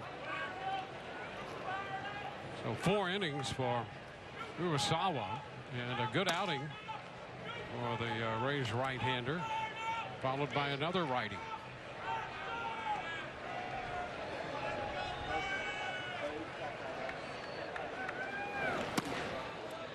This one is down. Waguespack was in camp as a non-roster player, and earlier the Rays made a move. They transferred Jeffrey Springs to the 60-day IL, and Waguespack now is on the 40-man. He is. So that's always a good sign if you're in camp battling for a job. That is a great sign. You got to feel really good about that. You know, Jacob Waguespack, he's one of those guys. We've seen him with Toronto a few years back.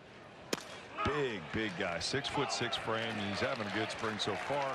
The fastball is really what jumps, right? With that extension rate, he'll sit 92, 94, but you know, being 6'6", he's got an extension rate of 6.8. That's way above average. That means he's reaching out there a little bit closer to home plate than most other pitchers, and so perceived velocity, Dwayne, jumps into play there. It looks and plays a lot harder than 92, 94. And you know, if it's perceived by a hitter to be that, it turns out to be real. Right. Pitch is inside to Colton Cowser. 1 ball, no strikes. And as you well know, there's deception in the art of pitching. And if you've got in this case a shorter distance after you release the ball, it's the same as if you distance between your release and the plate, that is. It's the same as if your delivery is shortened up a little bit. It is. It's like you're throwing from a closer distance, right? So basically what we're talking about is the fact that 2 guys can throw 90 miles an hour. One of them will look like it's 93 miles an hour. Okay, so the way that you can kind of calculate perceived velocity is each foot is essentially 3 miles an hour in perceived velocity. 3-0 swinging, and that's going to be a fair ball on the chop to first, handled by Jonathan Aranda. And so basically what I mean by that is if you have, you know, a Waguespack out there, okay, who's reaching out about 12 inches further than someone else who's throwing the same speed, Waguespack, even though both of them are registering at the same speed, will look like he's throwing 3 miles an hour harder to the pitcher or to the hitter. And so that's why these, you know, extension rates and the height and all this always factors in when scouts look at it. Jordan Westberg lines it right to Ramirez in left, so it's a 1-2-3. 5th inning. We'll be hearing from Kevin Cash when we return. This is Avery. She's had a lot of news this year, and she's still trying to figure out the vibe of things. A new state, a new job, a new apartment, and a new bank. Mid-Florida made Avery feel at home and gave her $200 when opening a new free checking account. And that will come in handy to decorate her new place. Avery may have had a lot of news this year, but financial worries aren't one of them. Mid-Florida, your life, your money, your credit union. In the most heated game time moments, you need the whole team, all in. And as your squad's 6th man, DoorDash is always there to help bring it home. Win or lose, DoorDash is there for you. Sometimes the game calls for a spark off the bench, the 6th man, if you will. For a little juice at halftime or a boost for the buzzer beater, this guy gets it. Win or lose, DoorDash is there for you. The Rays Rookies Kids Club, presented by Suncoast Credit Union, is back for the 2024 season. With 2 membership levels to choose from. MVP membership benefits include Kids Eat Free, 50% off tickets to select home games, a duffel bag, snapback hat, and more for only $40. All-Star memberships are available for free. Memberships are limited. Join the club today at raysbaseball.com/RaysRookies.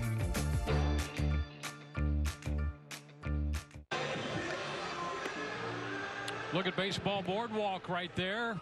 Charlotte Sports Park, a beautiful day for baseball as we go to the bottom of the 5th inning. The Rays with a run in the 1st, Baltimore with a run in the 4th inning, and we're headed into the bottom of the 5th, which means that Kevin Cash is going to join us. And Kevin, great to be with you again as we start to wind our way toward the end of spring training. Less than 2 weeks now. Yeah, we're getting close. You know, the Dominican trip came at a pretty good time where we had a little bit of a break, change of scenery. Guys enjoyed that. Now we're back in Port Charlotte, and happy that it does feel like we're playing a little bit better ball than we were, 3, 4, 5 days ago.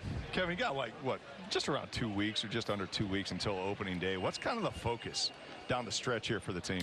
Let's find every way possible to stay healthy, and you know what, it's time to fine-tune the timing at the plate, fine-tune the strike throwing from the pitchers, and make the plays that we're capable of making. So maybe some things you let slide as a player early on, but when you get to this point, you got to get ready to go, because in about 2 weeks they all matter a lot. Yeah, speaking of strike throwing, I would imagine you had to like what you saw from Uwasawa today. We all did. Good for him. I know it's been a little bit of a grind in the, a couple of his outings. The command hasn't been there, but by all accounts, he's been a strike thrower. It's just a matter of time for him to figure it out. The stuff has played well, and Frankie Mejia catching, he's complimented multiple times, saying he's got really good stuff and how it works together. And it was nice to see him bottle it all up and have a good outing. Yeah, he's a new face you got out there. What about a couple of the other new faces that you got, Rosario and Caballero? I mean, to me, they've looked very impressive so far. What are your thoughts on those two? I agree 100%. We've really challenged Rosie with going and learning right field. He had a couple games there with Cleveland years ago, but he's taken to it. He has worked so hard. It's an impressive guy to be around. And then Cabby, kind of the same thing. We acquired him, and in our mind, with kind of the injuries to Taylor Walls, that Cabby was going to man the shortstop position, and we're feeling pretty good about the way he's handled all spring training, and he's worked hard with the hitting, and Chad Mottola, both of them are having good springs offensively. We've talked about this club, the makeup and some of the setbacks it's had, physically, injuries and the like. It seems to me that this team might be a lot more of a mix and match than we've ever seen in all departments of the game. Yeah, look, I think that's fair. I mean, last year we came out, we had a pretty set roster. We had a pretty set starting rotation. Now that got a little bit challenged with injuries, but this year's different. And, we're just as excited about this year. There's just a little bit more uncertainty. Maybe some guys that don't have the reps, don't have the track record, but man, it makes it that much more exciting when they start to play well, and confident that we will. There's a couple variables going into spring training, different from last year, this year. One thing that seems pretty much set for the most part is still that bullpen. That bullpen seems so strong right now. Talk about the confidence you have in that pen going into the season. Yeah, you'd like to think that if we get some leads, from the 6th, 7th inning on, we can really shorten games. You got some proven guys that have been there, done that, a lot of postseason success. We signed Phil Maton, and, he's with the Astros, the success he's had speaks for itself. And then to get Garrett Clevenger back, he's a guy that, before his ACL injury, he was doing a lot of good things for us. So you add, whether it's Kevin Kelly, certainly Colin Poche, Pete Fairbanks, Jason Adam, it is a pretty thick group that we're excited to see go out there and help us win ball games. Yeah, we talked about Uwasawa and the outing and how impressive he was today. Wagenspack is in there now. He had a very good 5th inning, and overall the way he's thrown the ball has been a positive. Yeah, no doubt. I mean, very, very positive. He's come in, his velo is ticked up. Both of those guys have worked well with Kyle, and you know what, with Taj's injury, or hopefully it's just a little hiccup, and he's back soon, but with that, it's going to create some opportunities for certainly those two guys. Alexander's in that mix, Devo's in that mix, so we got some options that we're excited to see how these next 2 weeks go. One of the guys that we just talked about, and I just asked you about, Caballero, what was it that you guys saw in him that made you want to bring him over here? Just really competitive at bat.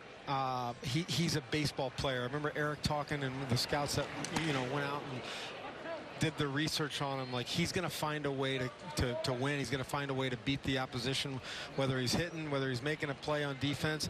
Doesn't have a ton of reps at shortstop, but he showed enough range and ability at second base and third base that gave us the confidence that he can play there. That's a strikeout as Caballero went after that pitch up, second out of the inning. We were talking earlier in the telecast about, and we spent some time with Michael Johns talking about this, the base running side. You know, the game's gone back more and more to the stolen base, and I'm going to guess that's something that you're going to emphasize and look for some of these guys to have more stolen base attempts, and as a result, more stolen bases than ever before. Well, I mean, I don't know if we'll get ever before, but we're definitely going to try to be, you know, smart but very aggressive on the bases. You know, I think the makeup of our team is a lot of team speed. We got a lot of guys that are pretty instinctual out there and can do some good things on the bases, and you know, let's see what happens. I mean, the game and the rules are kind of promoting stolen bases now with, you know, the pitcher limits and throw over, step offs, all that stuff. So see if we can take advantage of it. You got now 5 years of experience in the playoffs. How much is that experience going to help these guys going out? I think it helps. It always helps. It's a bunch of guys that have kind of been there, done that. But there's no doubt it's time for us to get greedy. We want to get back, and we want to advance a little farther than what we've had the last couple seasons. Yeah, Kevin, we certainly appreciate the visit as always. You're the best. Thank you, guys. Good talking to y'all. All right, we'll go to the 6th inning. This game is tied through 5, 1-1.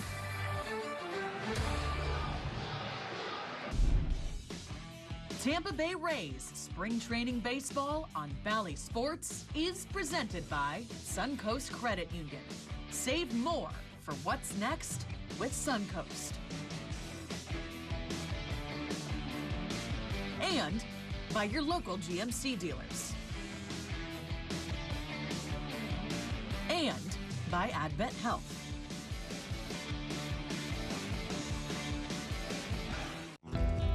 Today is the day to dream big and take chances, to go on the adventure you've always dreamed of, and know that wherever you are, wherever the open road takes you, you can rely on Spectrum Mobile. With nationwide 5G and reliable service to keep you connected on your epic journey. From the desert to the mountains to all the unexpected points in between. Get the service you need coast to coast to live life your way with the connection you can count on.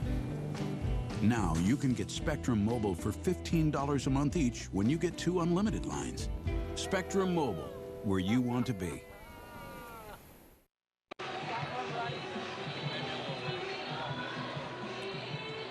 Rays 2024 single game tickets on sale now. Witness the Rays matchup against the Mets, Yankees, Orioles, Diamondbacks, and more. Purchase your tickets at raysbaseball.com. First pitch here in the 6th inning. Ryan O'Hearn with a ground ball down to first. He unassisted that play by Jonathan Aranda. 1 pitch and 1 out. Some changes for the Rays defensively. We saw Aranda still in there at first. But around the infield, we have a new second baseman. Simon has taken over there. Wasabi's at shortstop. Jake Mangum is in center field. And James McCann, the catcher for Baltimore, steps in here against Jacob Wagenspack. There's the first pitch, strike.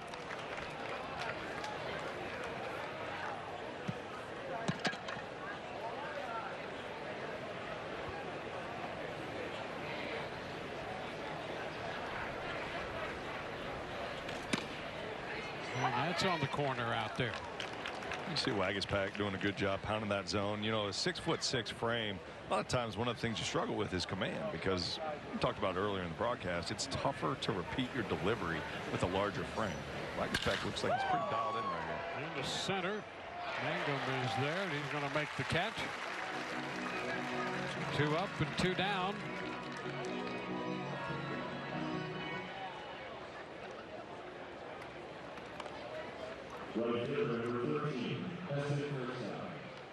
Justin Kerstadt with a strikeout and a ground out.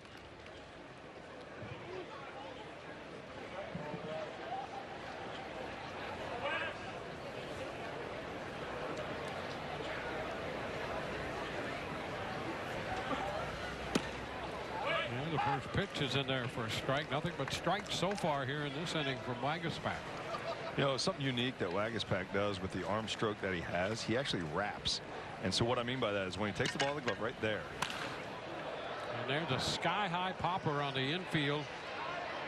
Who's going to get this? Basabe in from short, making the call and the catch. It's a 1-2-3 inning, nothing but strikes, and we go to the bottom of inning 6, 1-1. At Yingling, America's oldest brewery, we brew a beer for every taste. Which one you choose is up to you. Yingling, the oldest brewery in America. Times the Cast Scratch-Offs have a massive multiplier feature. They're the most extreme. Times the Cast Scratch-Offs have a breathtaking multiplier feature. They're the most extreme. You're watching Rays Spring Training Baseball on Bally Sports. Your favorite players are back in action and gearing up for an electrifying season. It's Rays Spring Training Baseball on Bally Sports, presented by Suncoast Credit Union. The Bally Sports app is where it's at. The biggest rivalries, your favorite players, string the lightning all season long on the Bally Sports app. It's where it's at. Rays Spring Training Baseball, tomorrow at 4 on Bally Sports.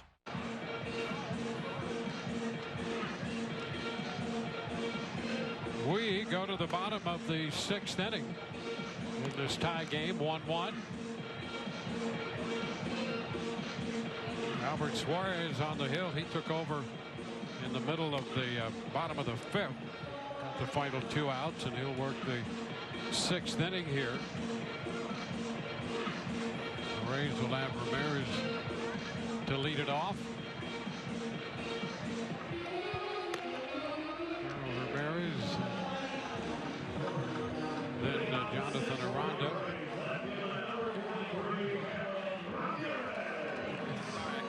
Not right now. Warm, beautiful afternoon.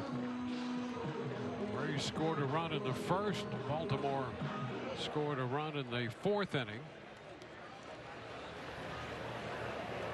Suarez set, and Ramirez swings and misses, strike 1. Harold hit by a pitch in the 1st, struck out in the 3rd.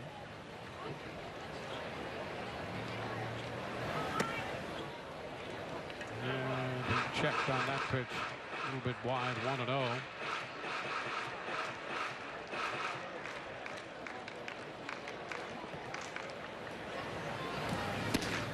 Big cut and a miss there. Trying to catch up, and it's 1-2.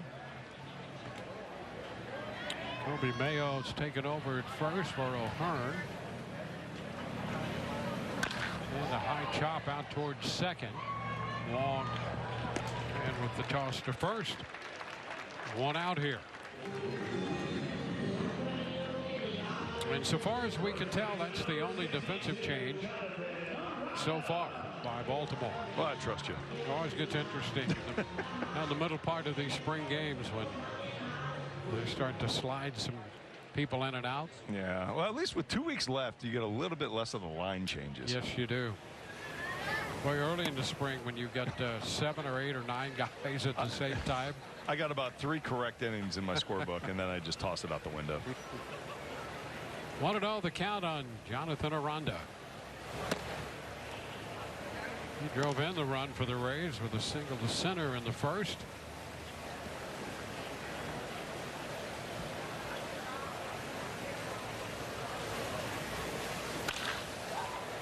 It's fouled away. 2-1. Suarez, as we've seen, a hard thrower out there. He spent recent few seasons, starting back in 2019 all the way through last year, pitching in Japan and Korea.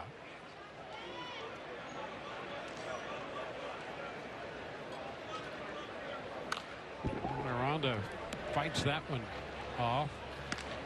Take a look at his single, driving in a run, scoring Brandon Lau back in the first. Nice job staying back on that breaking ball, utilizing the center field. Not trying to do too much with it, just trying to get that RBI in. One of the things I've seen from Aranda so far this spring is the ability to hit to all fields. And he is out on strikes there. I'll tell you, and for Aranda, who I think came to camp with the idea to show he can hit the fastball, you get down on this guy who throws hard and hard and hard, and if he comes with anything else, it's a big surprise, as we can see. No kidding, it is a very big surprise. He looks like he could be a nice fit into that Baltimore bullpen. I'll tell you, that Baltimore bullpen, they were strong last year. Liner in the center, and that's going to be a base hit off the bat of Isak Paredes. And the Rays have a base runner with 2 outs. Yeah, Suarez, a very hard-throwing right-hander. Seems like they got a few of those in that Baltimore bullpen. Baltimore had a 3.55 ERA last year in the bullpen, and that was mainly one of their strengths. I mean, pitching, the rotation was a little bit of a question mark at times, but that bullpen, boy, when they came in, especially the big three guys that kind of shut the door in the 7th inning on. Rob Brantley has taken over as the runner at first base, running for Paredes.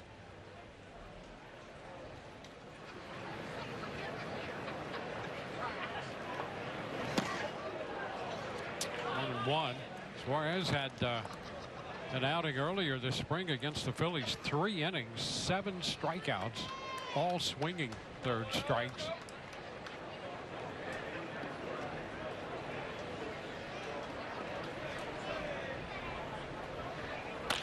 Rosario, that ball hits Backus. He was trying to get out of the way, and that ball kind of followed him any move he made, and he didn't have a lot of time, but he tried to make a couple moves, and the ball was right on him every time he moved. It was, and I guarantee you Rosario wants to give him a handshake because he just got him out of a tailor-made ground ball to second base. You see it right here, and I mean, look, you see he tries to dodge it. Luckily it doesn't hurt him. Just a little bit of a kick save. Rays get to extend the inning. How does that go down? That's a base hit. Oh, just aim for the umpire. That's it.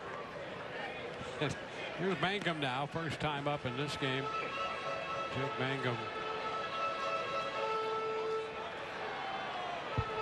Here's a single. He's been called out on strikes. Ryan Cermak is the runner at first now.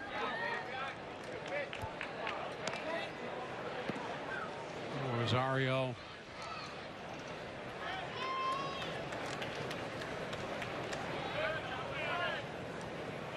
Out of the game. Cermak at first, Brantley at second.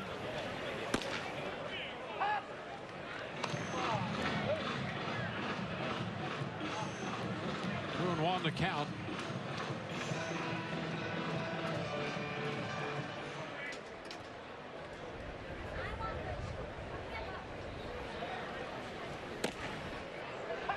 On the inside edge to even the count. 2-2. You were right about Schwartz's fastball, just sitting 95, 97 miles an hour right now. Looks like he throws it with ease. Not a lot of effort in that delivery. Able to repeat, throw a lot of strikes, come up with the secondary pitches as well.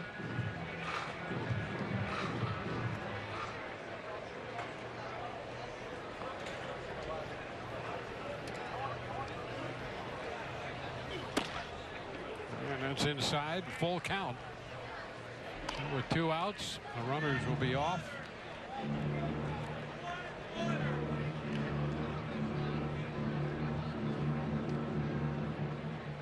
Curtis Mead is on deck.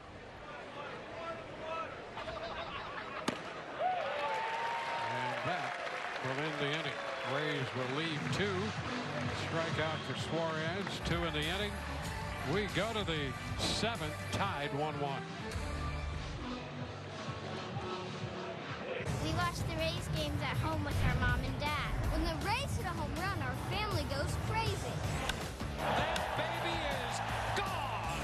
Home run, home date series. Tune in to Rays Baseball on Valley Sports Sun. Play ball! You're watching Rays Spring Training Baseball on Bally Sports. Your favorite players are back in action and gearing up for an electrifying season. It's Rays Spring Training Baseball on Bally Sports, presented by Suncoast Credit Union. Running from the cops, that's risky. Buying a used car at Kelly Ford, that's risk-free.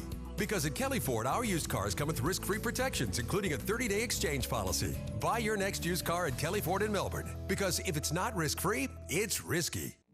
The weather in Central Florida can be as dynamic as the people who call it home. It's why at Spectrum News 13, we're committed to providing you with an accurate forecast so you can plan for the day ahead. So if it's just another beautiful day or there are storms rolling in, you can count on us to be there for you. Watch the Spectrum News 13 weather experts with your Weather on the Ones forecast on your TV and on the go with the Spectrum News app, exclusively on Spectrum. Swimming with sharks? That's risky. Buying a used car at Kelly Ford? That's risk-free. Because at Kelly Ford, our used cars come with risk-free protections, including a 30-day exchange policy. Buy your next used car at Kelly Ford just off US 1 Melbourne. Because if it's not risk-free, it's risky. The MLB Ballpark app completes your next visit to your favorite ballpark. You can buy and manage game tickets, redeem offers, access exclusive content, and a lot more. So download the MLB Ballpark app today.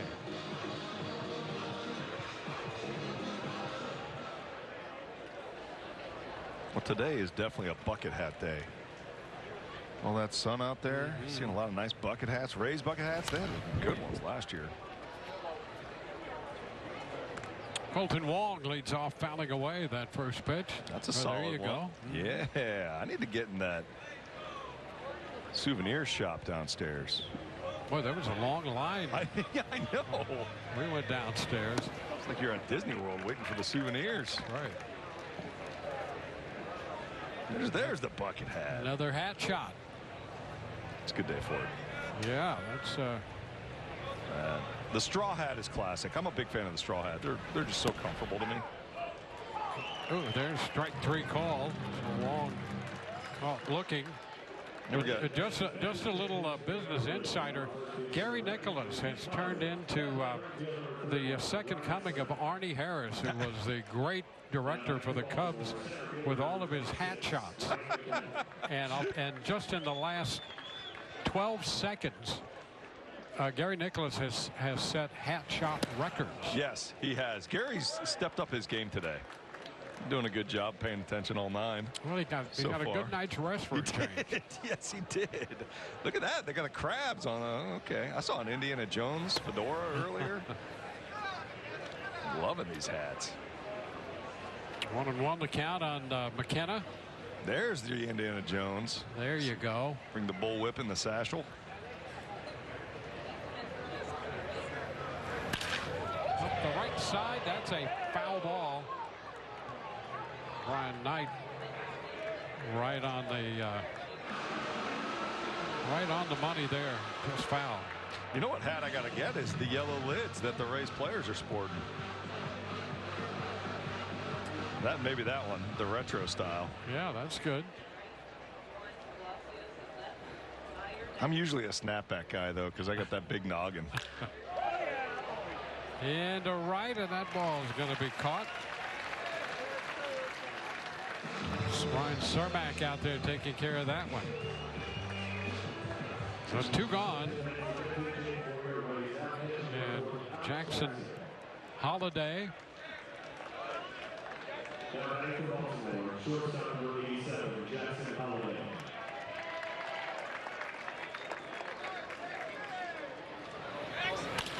It's foul back. Strike one. Holiday had a base hit in the second inning. Lined out to second in the fourth.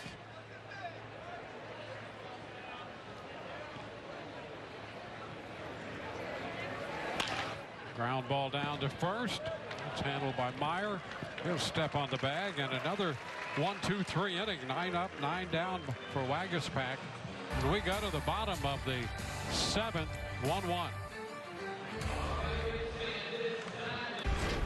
St. Patrick's Day weekend. Kane's Furniture is adding up the discounts. Save $200 for every $1,000 you spend. Shop room after room of breathtaking furniture. $200 off every $1,000. Zip, zilch, 0 interest until March 2027. This weekend, Kane's is saving you lots of green. Don't miss out. Now through Monday only at Kane's Furniture. Get more for less. When a rookie stunt driver meets the trainer who thought he'd seen it all. Again. There's bound to be action. But this is no ordinary blockbuster. It's a Nissan sales event ad, so you better act fast. Don't miss your chance to drive away in a new Nissan. Let's roll. Hurry into the Nissan Thrill of the Drive sales event. Now get 1.9% APR financing for 60 months or get $2,000 in MAC cash on the 2023 Nissan Rogue.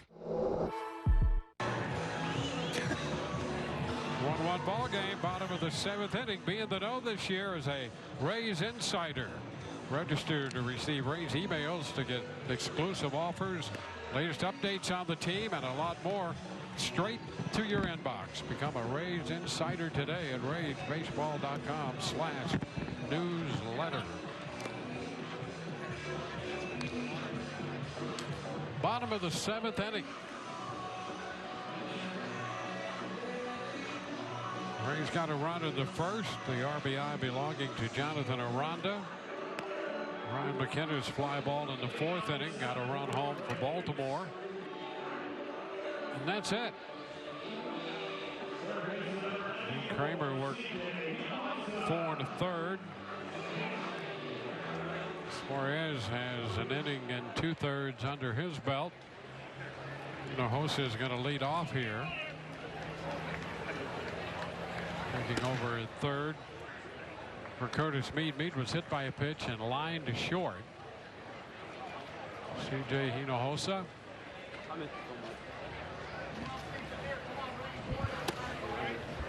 That's wide. 2-0.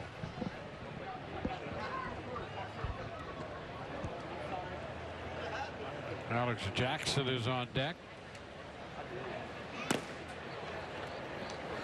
And 3-0.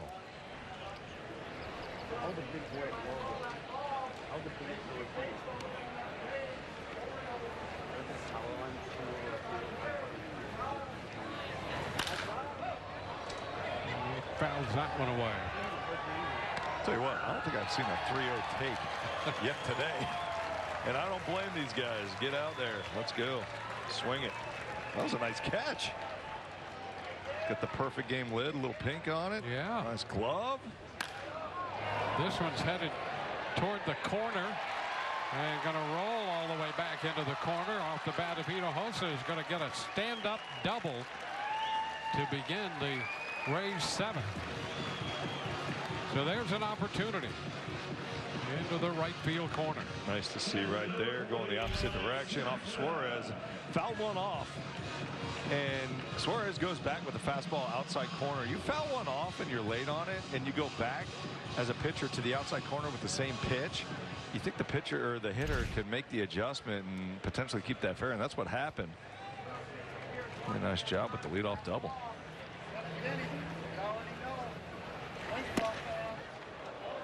Jackson had to hold up halfway through, wound up swinging and missing. Strike one. Michael Perez doing the catching. And Jackson pops it up. And Perez after this. So he fouls out. That's the first out.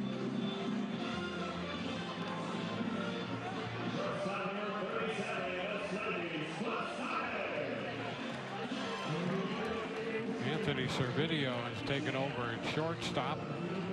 So they have Servideo at short and Burns at second.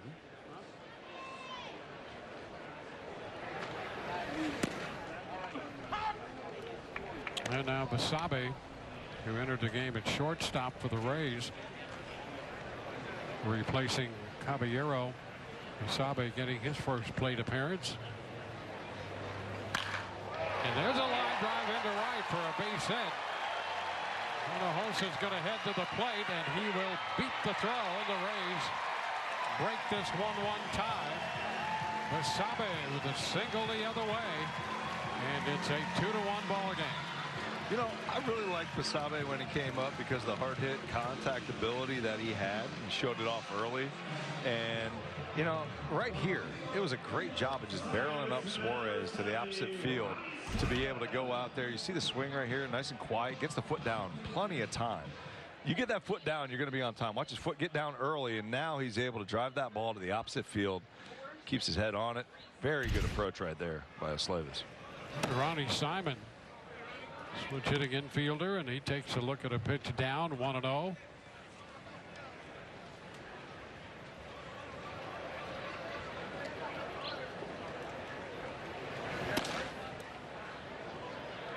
And 2-0.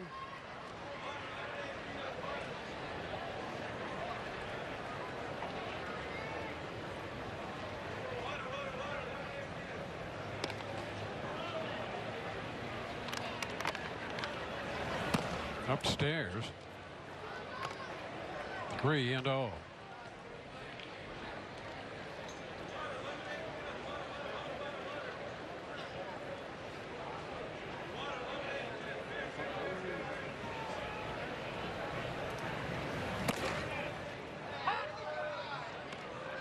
Three and one.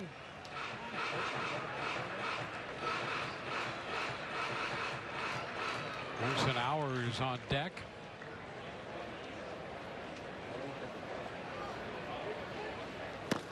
A big cut there, 3-1. Simon anxious on that 3-1, and you can see him start early and pull off. Well, this is where you see a lot of replacements come in, wanting to open the eyes and basically make a name for themselves with the staff watching. And so Simon goes out there and not going to get cheated on that half. But you can't really blame him, right? You go in there and you want to do some damage with the opportunities you get. You don't really want to walk. You want to be aggressive at the plate. And boy, why not take a rip?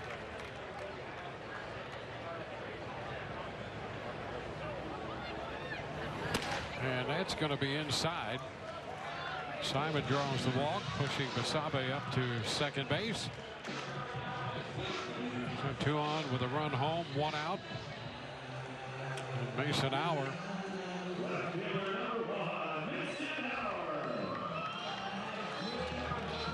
He entered in left field on the top of the inning.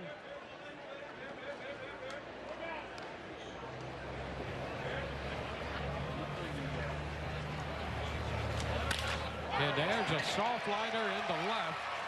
Basabe's going to round third, head to the plate. Simon's going to go to third. Everybody is safe. Basabe scores. Simon advances to third on the RBI single by Hour, and the Rays grab a 2-run lead. A couple things here. Hour with a great job going out there, seeing something early in the count that he can hit. He drives it. Here it is. That's a pitch inside corner, gets the hands through the zone, drives it out to left field for the hit. Well, Slavis Basabe is going no matter what. That's a base hit. He's on scoring position. He's going to be running home. Simon is the one who does a great job of reading where the outfielder is and taking the extra base to third base. So really good job on the base running side by Simon. So it sets up first and third. Still just 1 out of the inning.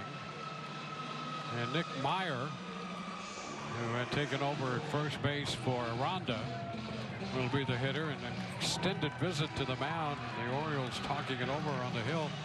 And things just declined inning by inning for Suarez. He was dominant when he entered the game. Got the last 2 outs in the 5th. Got the first 2 outs in the 6th inning, gave up a couple hits, and then got a strikeout, and has run into trouble in the 7th.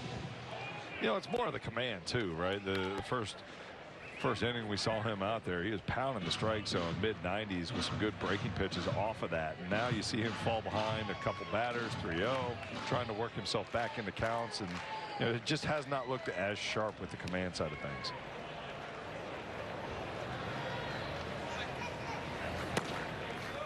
Down and away. Well, the Rays have scored 2 runs. 4 men have reached base. 1 out in the inning.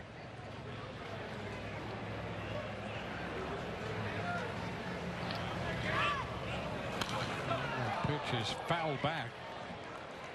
Now we're breaking off first. And he'll retrace his steps.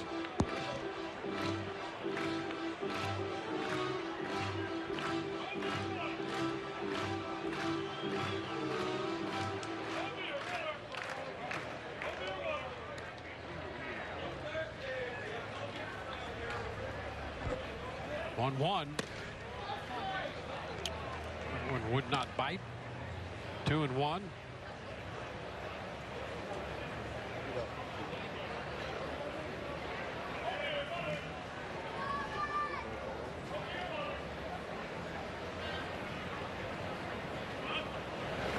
That's a swing and miss, and the runner takes off with no throw to second. So a stolen base. The count goes to 2-2. So both runners now in scoring position. Auer at second, Simon at third, and the infield's going to come up.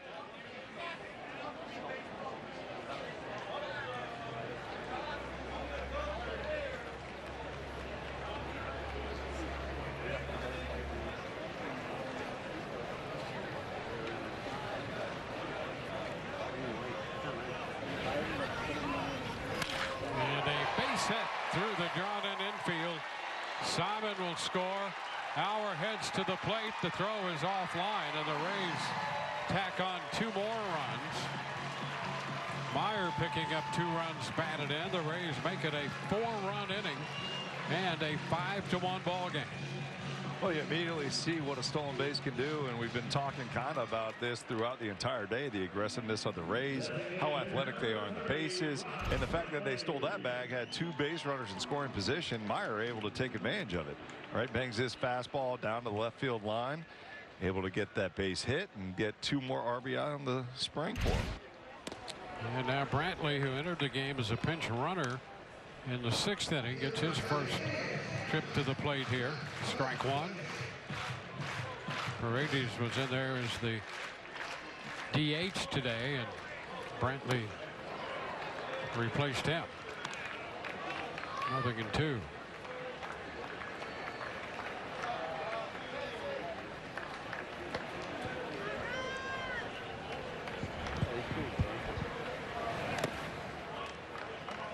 Ball, 2 strikes, covered up by Perez.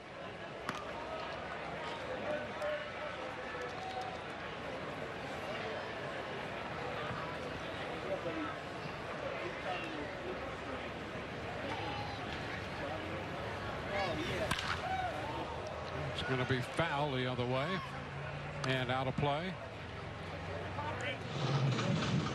4 consecutive hitters have reached base. 5 of the 6 who have come to the plate in this inning have reached. Rays have made it a 4-run inning.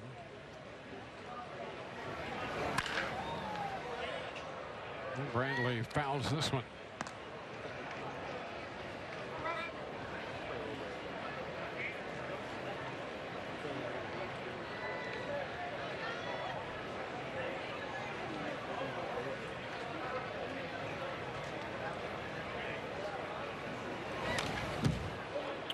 Brantley fouled that one as it hung out over the plate. Pulling off of that pitch a little bit. Boy, you'd love to see that again. Yeah, you would. Boy, if he misses inside corner, it looks like Brantley's got one thing on his mind. Drive that ball out of the park for another 2 runs for the good guys. Boy, this game kind of hit the brakes here, Dwayne, in the 7th inning, but that's a good sign for Tampa because they put a 4 spot up so far. And a looper back of third. That's going to be a foul ball. And boy, that just missed. I think another hit for the Rays. Just barely foul. From my angle, that looked fair. Well, we should talk about that then. A little flop shot. A little meeting down there on the field. A little flop shot. Yeah. Tiger Woods flop shot right here over the left field line. Watch this. I think that caught chalk.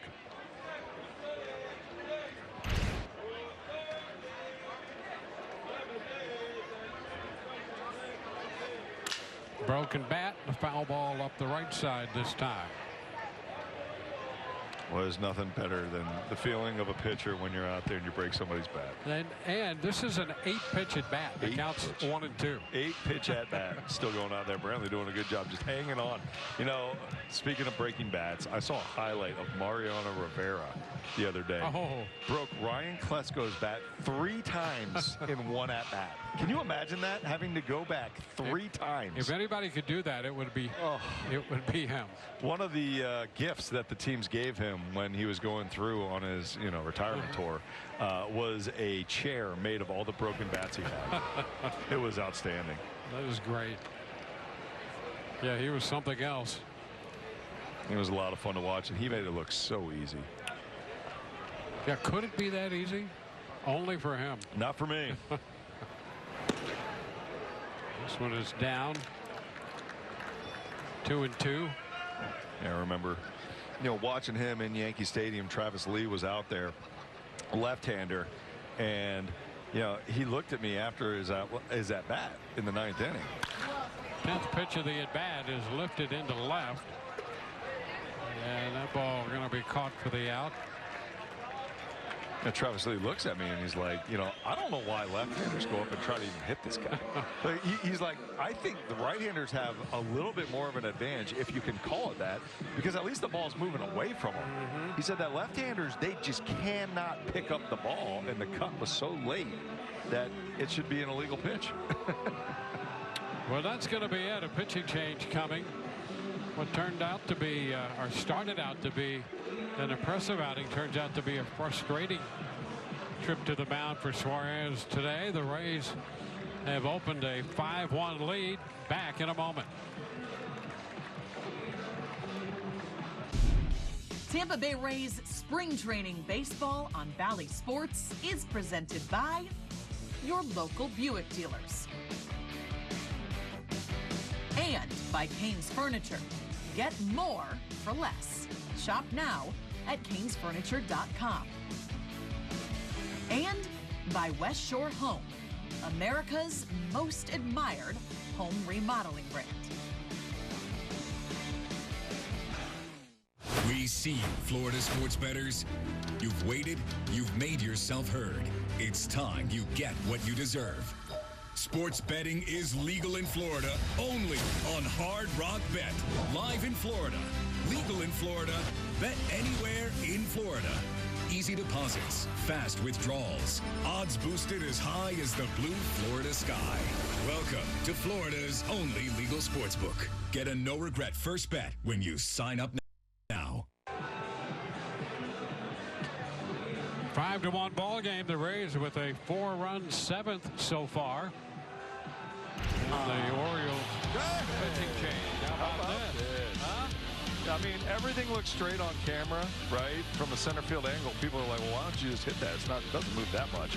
You get in the box against that guy, listen, to be that good, to be a Hall of Famer and one of the best closers, if the not best closer in the game to ever pitch, and to do it with 1 pitch your entire career is one of the most incredible things I've ever heard of in baseball. No question about that. Not to mention, he was an awesome guy. And he'd handled one of the most pressure-packed, jobs in the major leagues in Yankee Stadium for the Yankees. I mean, it's an impressive career. Ron Watson, the new pitcher. And the first pitch, a cut and a miss. Ryan Cermak at the plate. He is the 8th hitter to come to the plate for the Rays in the inning. And it's quickly 0-2. I think Raymond took a seat right behind home plate. Wants to see the action on the pitcher. I think we got a Raymond. There he is. He got VIP seating. No, he can sit wherever he wants. Yeah, carte blanche. There he is, right behind home plate. And a base hit off the 0-2. And the Rays get another base runner. Up to second base goes Meyer. Cermak with a base hit. Well, Raymond just wanted a better view of this inning, offensive inning. Yep. Coming out of the Rays. He wanted to see it up close and personal for himself.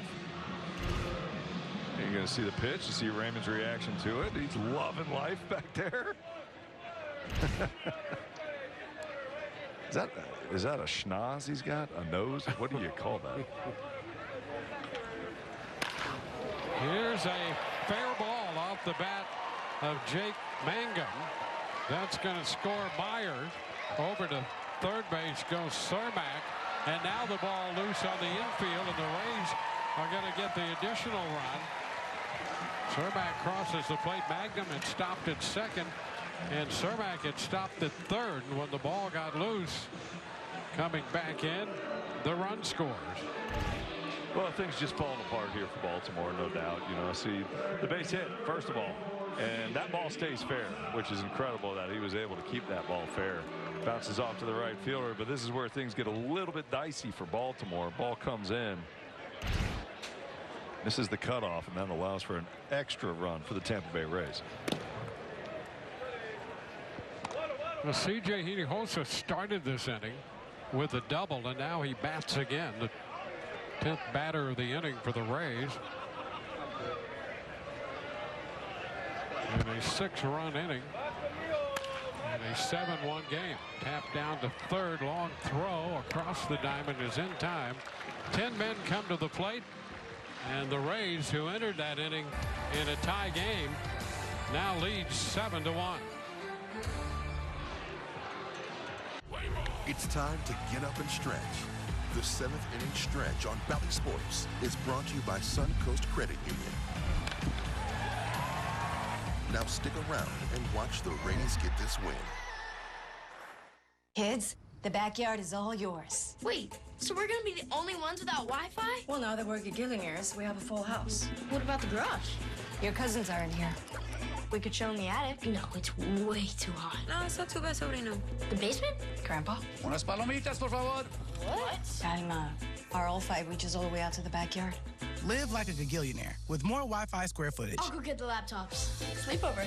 Anybody there? AT&T Fiber with All-Fi. Choose Winters and Yonker, and we will send an attorney to you. Let our aggressive attorneys represent you for your personal injury case. Our firm will send an attorney, not an investigator, legal assistant, or paralegal. Winters and Yonker. Get ready for the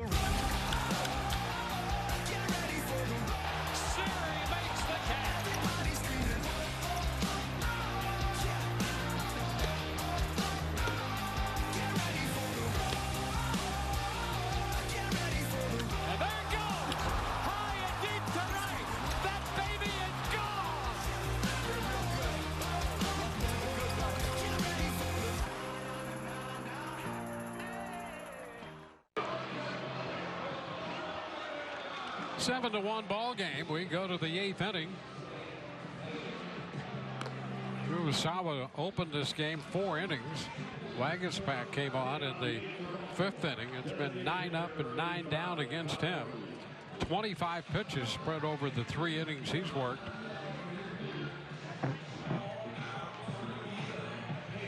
And he will face Connor Norby to begin the 8th inning.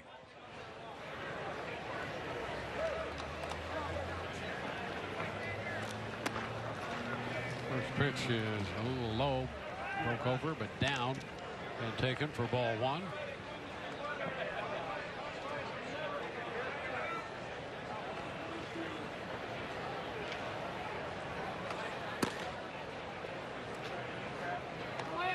Two and 0.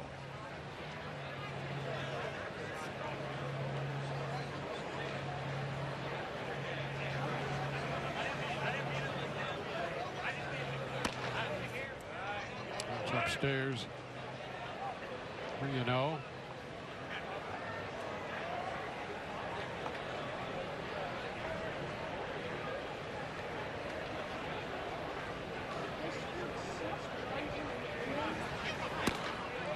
Oh, and a 4-pitch walk. So after 9 up and 9 down, It's a 4-pitch walk. Well, I'm seeing something from his delivery, and you know, from this delivery, you'll see it right here. The pause, that's a wrap. So he actually wraps his hand just a little bit behind the backside, and that can be a little bit deceptive for hitters.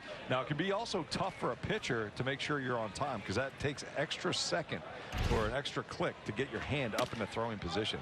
A lot of times on the arm stroke, it's going to be quick and quick tempoed up to the ear, nice and clean. But with Waguespack, that's a little bit different, to where you do have basically a little bit of a hitch or a little bit of a wrap in that delivery.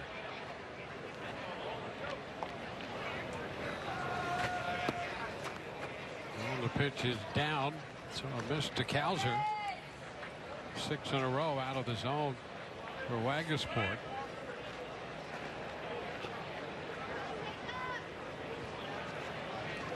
Cowser twice has grounded out to second, out to first the other time. Waguespack with the delivery, and there's a strike. 2-1. Be nice to see a little ground ball double play right here. Yep.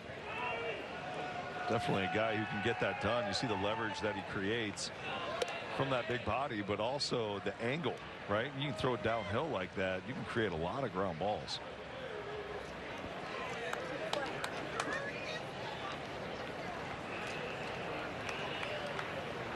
Now the 2-1, and that just missed. So 3-1 now, so a little location issue for Waguespack. The Sam Houston State Bearcat trying to claw his way back into this inning. And he has given up back-to-back walks. So walks to Norby and Cowser. And Westberg with a single, double, and a line drive to left.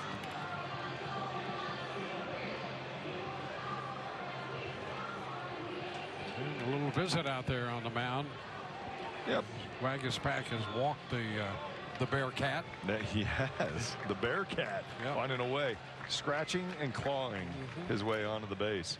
A couple walks here. Waguespack looking so sharp first couple innings.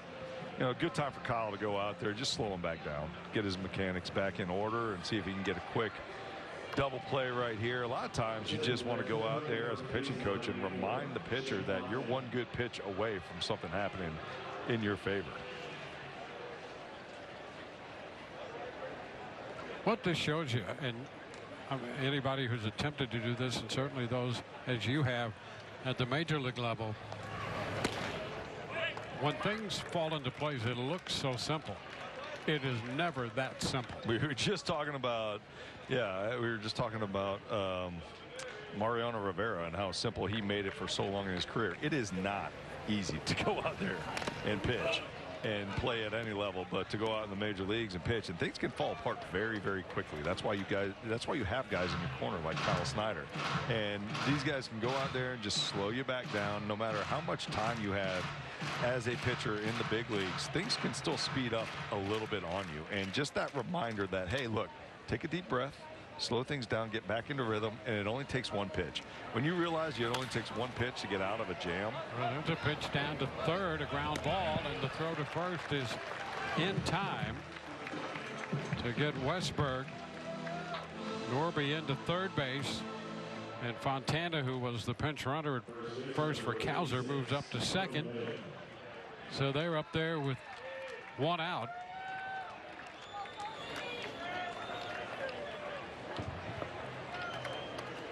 Kobe Mayo, who's at first base, the first baseman now, bats. That's foul back.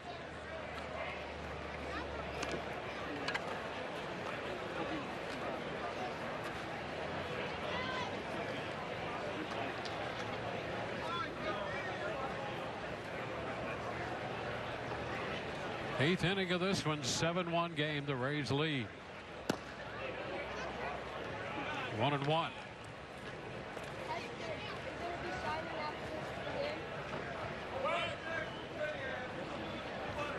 Waguespack in his Actually, his 4th inning of work. And 3 perfect innings before giving up the 2 walks in this inning. 2 balls and a strike. Where fatigue is starting to settle in. That's one of the reasons that we're starting to see him miss the zone a little bit more frequently here.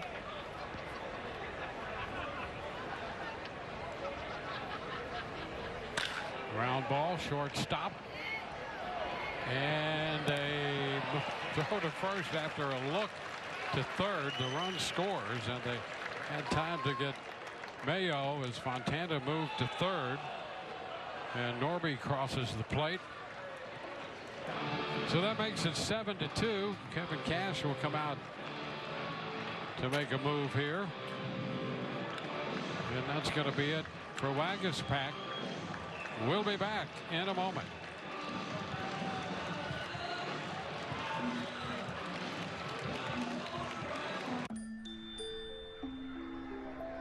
How do you measure the human spirit? In points? Distance? Maybe decibels? Or maybe there's no way to measure the human spirit, because as you remind us every day, it simply has no limit. Advent Health, official champion of the human spirit. Start your refresh with limited time savings at City Furniture's Spring Kickoff Sale with up to 20% off select styles, including new arrivals like a stylish velvet sectional, a casually modern dining table, and more. Plus, get free shipping and 60 months financing on the best selection of leading styles, all at unbeatable values. City Furniture. Visit us in store or online.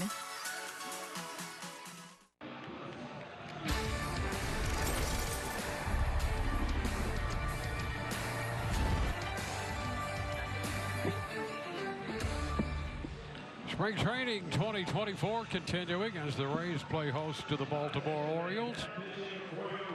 The Rays with a 6-run bottom of the 7th inning. Grabbed the 7-1 lead. It's now a 7-2 ball game. And Kyle Snyder in the dugout having a little conversation about being directional. Yep, being directional, getting all that big body going in the same direction. Good guy to learn from. When you see the height of both those guys, you know, Kyle Snyder's about a 6'6", so he can relate to exactly what Waguespack is going through and knows what it's like to get that big body going in the right direction. So great guy to talk to, especially after an outing.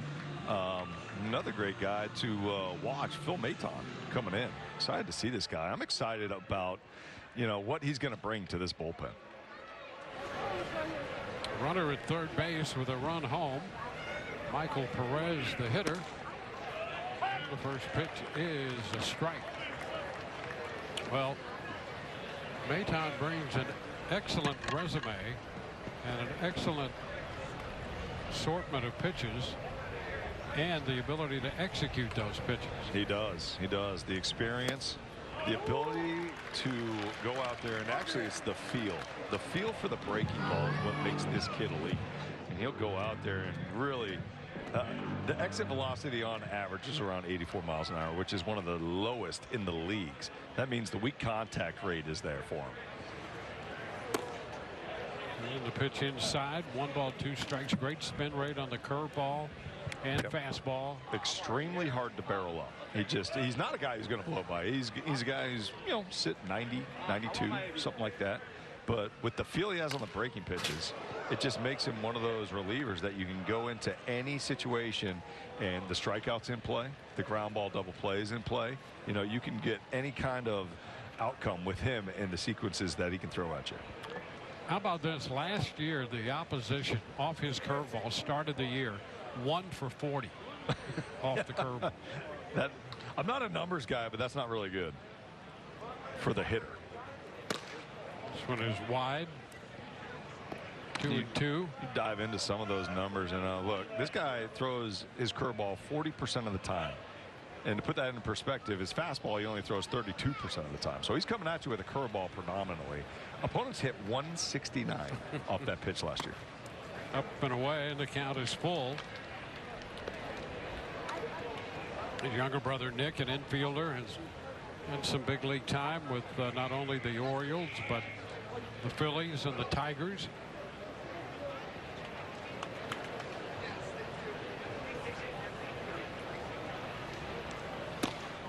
And there is ball 4. Perez will draw the walk. So the third walk of the inning. First 2 issued by Wagaspack, and one of those has been converted into a run.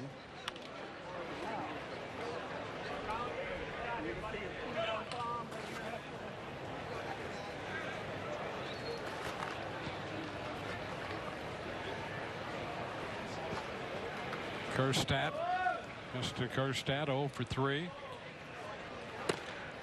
The pitch is a strike.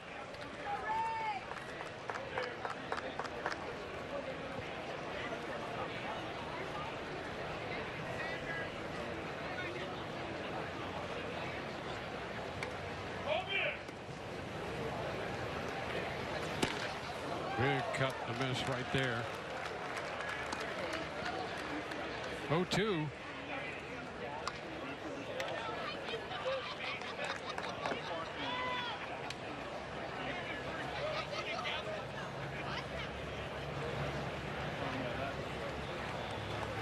And a breaking pitch gets him. Swing and a miss. The top of the 8th is over. 1 run scores. 2 men left. No hits in the inning. 7-2 Tampa Bay. Raise the bar with Flight by Yingling. Low carb, low calorie, more taste. Brewed for the generation that's always reaching for more. Flight by Yingling, the next generation of light beer.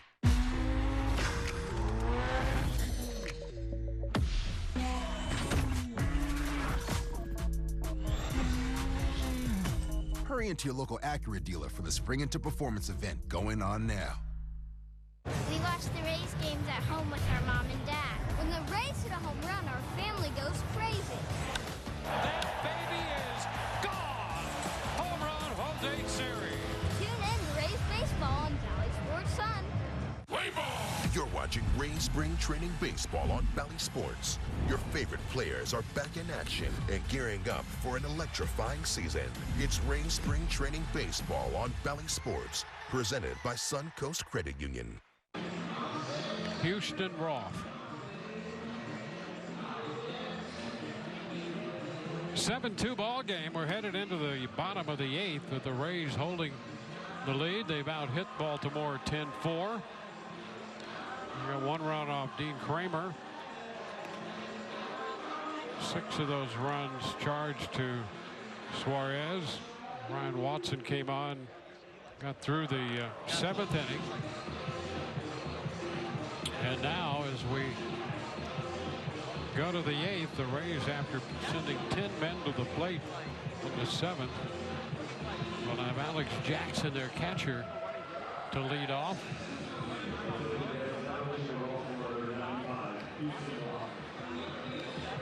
And a hitter, Jackson, will face the new pitcher, Houston Roth. There he is, the big right-hander.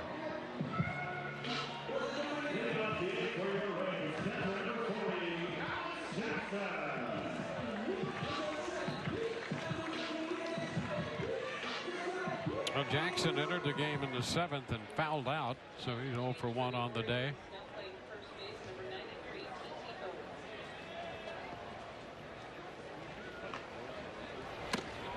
And the first pitch is way high.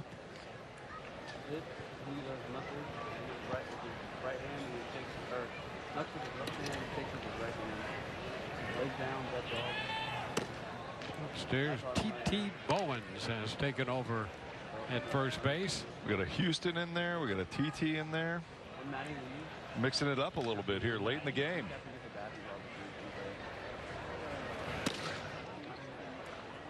And it's a 3-0 count.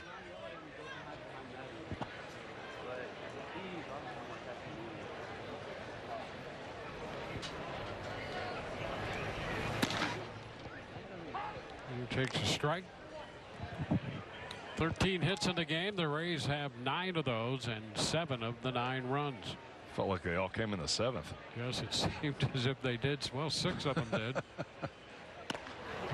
And there is ball 4. The Rays put the leadoff man aboard here in the 8th inning. Keep tacking things on, trying to keep adding base runners, creating some havoc on the bases.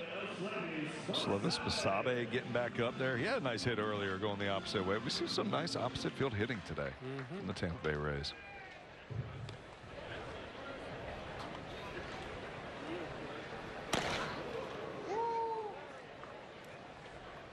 And 1-0. I don't know where that missed. Just missed the corner. Just a bit outside.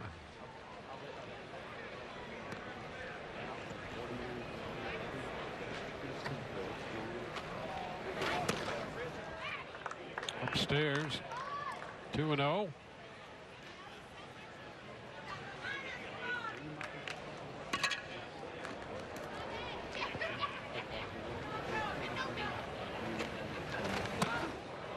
Look out there.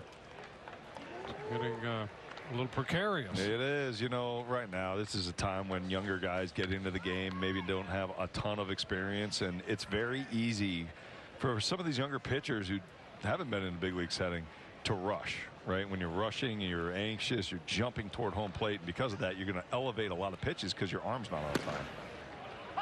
And he'll get a strike out of that one.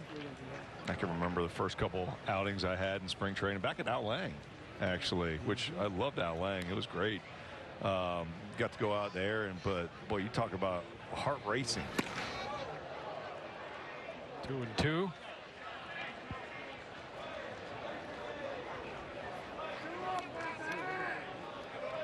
Other changes for Baltimore here in the inning. Shane Fontana is now out there in left.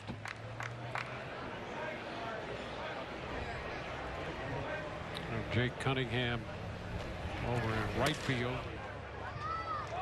And that's going to be ball 4. John Lipka behind the plate, not too worried about pace with that call. He calls him as he sees him. He does. You know what? Not changing that zone at all. Can't blame him. Kobe Mayo's gone over to third from first. And Bowen's in the game at first base. Glad we don't have to do a post game and read our score sheets. I can't even read my score sheet now. It was clean for the first like 6. Yeah. Then things started getting out of hand. Couple walks here, 2 men on, nobody out. Ronnie Simon, who walked and scored in the 6-run 7th, and he takes a strike here.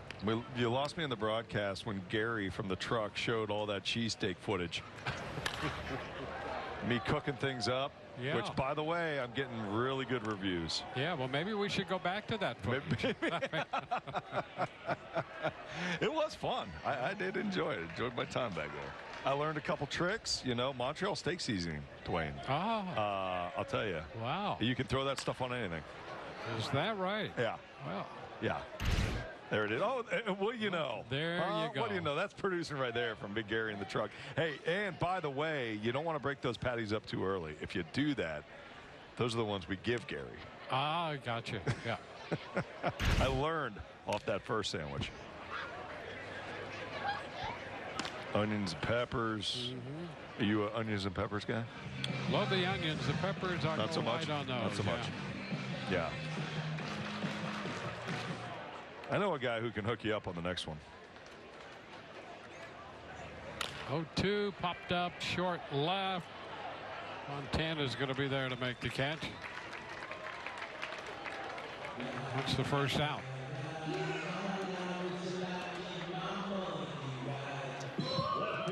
Well, crazy to think we only have what, 2 weeks, huh? That's right.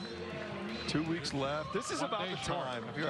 Well, this is about the time when, like, we were talking about Kevin about, you know, the focus right down the stretch going in. This is where you want to start ramping it up a little bit, knowing that you're down the home stretch, right?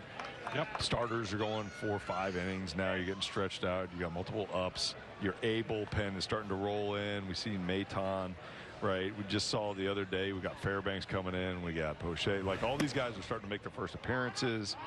Now's the time that you do want to crank it up a little bit and stop working on things, right? You're not really working on things anymore. Now you're getting your timing down as a hitter. And so it would be nice to see some of these translate in some wins, right? Wins and losses, of course, spring training doesn't really matter. But it would be nice to see these guys, you know, really get going, really hitting on all cylinders. So you know that in 2 weeks, I mean, look, they're going against a big Toronto team, right? They're going to have to, they're going to be ready. And I think the first part of the season is actually, it's not an easy schedule for them. 2-2 here.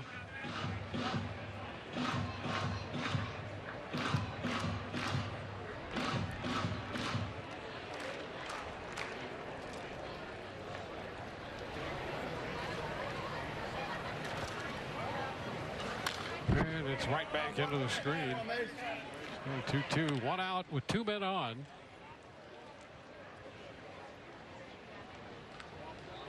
In the last couple innings, it has been command and control issues taking center stage. And that's a wave and miss. Hauer is out on strikes. You know, when I found out we were broadcasting versus Baltimore, I was excited to see if Jackson Holliday was in the lineup. But I'll tell you what, I was interested to see how many guys they would travel. I was kind of hoping they would travel some of their starters. I mean, this is a fun lineup, you know, to watch, and it's going to be a hard lineup to go up against. And they're built to win for a while. And the first pitch to Nick Myers in there for a strike. Oh, so they did travel their starters. They just hanging out in the stands. They heard they got good seats. They heard about the cheesesteaks. They wanted to just eat the cheesesteaks and relax a little bit, taking the ball game. Adley Rutschman, boy, you know what I was talking about earlier. The spine of the defense for any team is so important. You got Adley Rutschman behind the plate for Baltimore. Right, one of the best young catchers in the game, switch hitter. Now you got Jackson Holliday, if he's breaking with the team, but eventually he'll be up. Gunnar Henderson at shortstop. I mean, those 3 right there are really, really impact players. 3-1, and they have more coming out of their system. Yeah, you were talking about Colton Cowser. And where did he go to school? Sam Houston State. Sam Houston Bearcat. State. Yeah. And a check, and that's going to be ball 4. So the 3rd walk of the inning, and the bases are loaded. Remember earlier when we talked about the pace of play? Yes. Well, you can throw that out the window. Rob Brantley.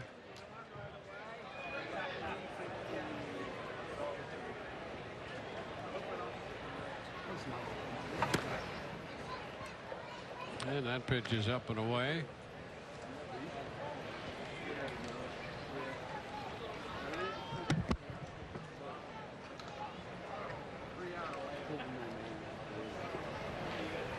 Brantley entered as a pinch runner in the 6th, and lifts the fly ball into left, and that is good for out number 3. So the Rays do not score. They leave them loaded. They've now left 10 for the game, but they lead 7-2. Get ready for the Siri makes the catch.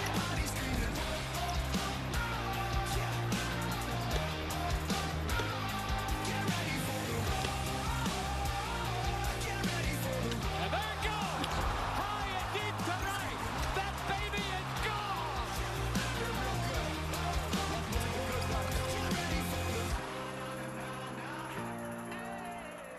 Running from the cops, that's risky. Buying a used car at Kelly Ford, that's risk-free. Because at Kelly Ford, our used cars come with risk-free protections, including a 30-day exchange policy. Buy your next used car at Kelly Ford in Melbourne. Because if it's not risk-free, it's risky. Spectrum Advanced Wi-Fi gives you more security and control over your home's network. Use the My Spectrum app to set up your Wi-Fi network name and password. Manage the devices on your network with the ability to see what's connected with Wi-Fi and rename devices to easily identify them for next time. Even control and schedule network access, so your network is only available to select devices when you want with Spectrum Advanced Wi-Fi. Swimming with sharks? That's risky. Buying a used car at Kelly Ford, that's risk-free. Because at Kelly Ford, our used cars come with risk-free protections, including a 30-day exchange policy. Buy your next used car at Kelly Ford just off US 1 Melbourne. Because if it's not risk-free, it's risky. We got to the ninth inning. The Rays hold a 7-2 lead over Baltimore. And we're looking at Jason Adams, such an important part of this bullpen. And he'll get some work here. Uwasawa worked 4 innings. He was very good today. Gave up a run on 4 hits. Followed by Wagons, Pack, Mayton, and now Adam. Well, one of those guys that is just an absolute weapon coming out of the bullpen for Kevin Cash. Jason Adam. You know, back in 2022, he had one of the most dominant years out of any reliever in the game. You know, his best pitch was a sweeper that year, and opponents only hit .096 last year. You know, he went out there and had another good season. I mean, this is a guy that Kevin Cash is going to rely on heavily. And to have him out there, have him healthy, throwing mid-90s, it's exciting. Colin Burns leading off, goes after the first pitch and skies it into short center. And Basabe's out there to make the catch. So we have one away. One away. This is a guy known for pounding the strike zone, really. You know, 3 different pitches that he'll utilize: changeup, four-seam fastball, and the sweeper. All 3 of them are punch-out pitches at any point in time. You know, sits 94, 96 miles an hour. The changeup is more of a power changeup. You can reach up to 89, 90, but a lot of movement and depth to it. Dante Williams, the center fielder, up here. And he's swinging over that pitch. Strike 1.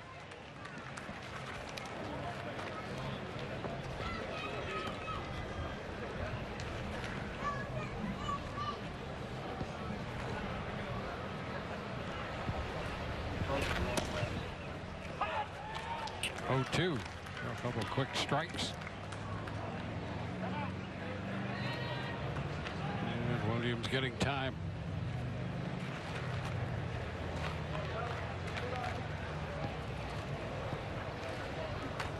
Rays on the road tomorrow against the Twins.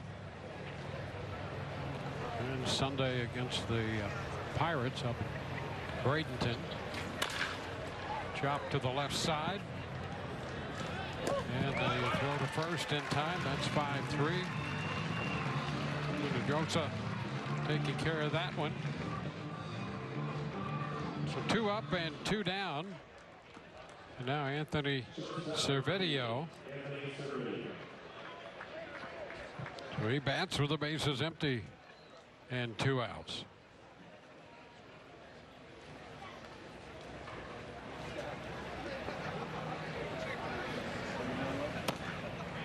And that first pitch is a strike. A changeup we were talking about. Good depth to it. Coming in at 89 miles an hour. Coming off that fastball about 6 miles an hour. He's got that slider going today.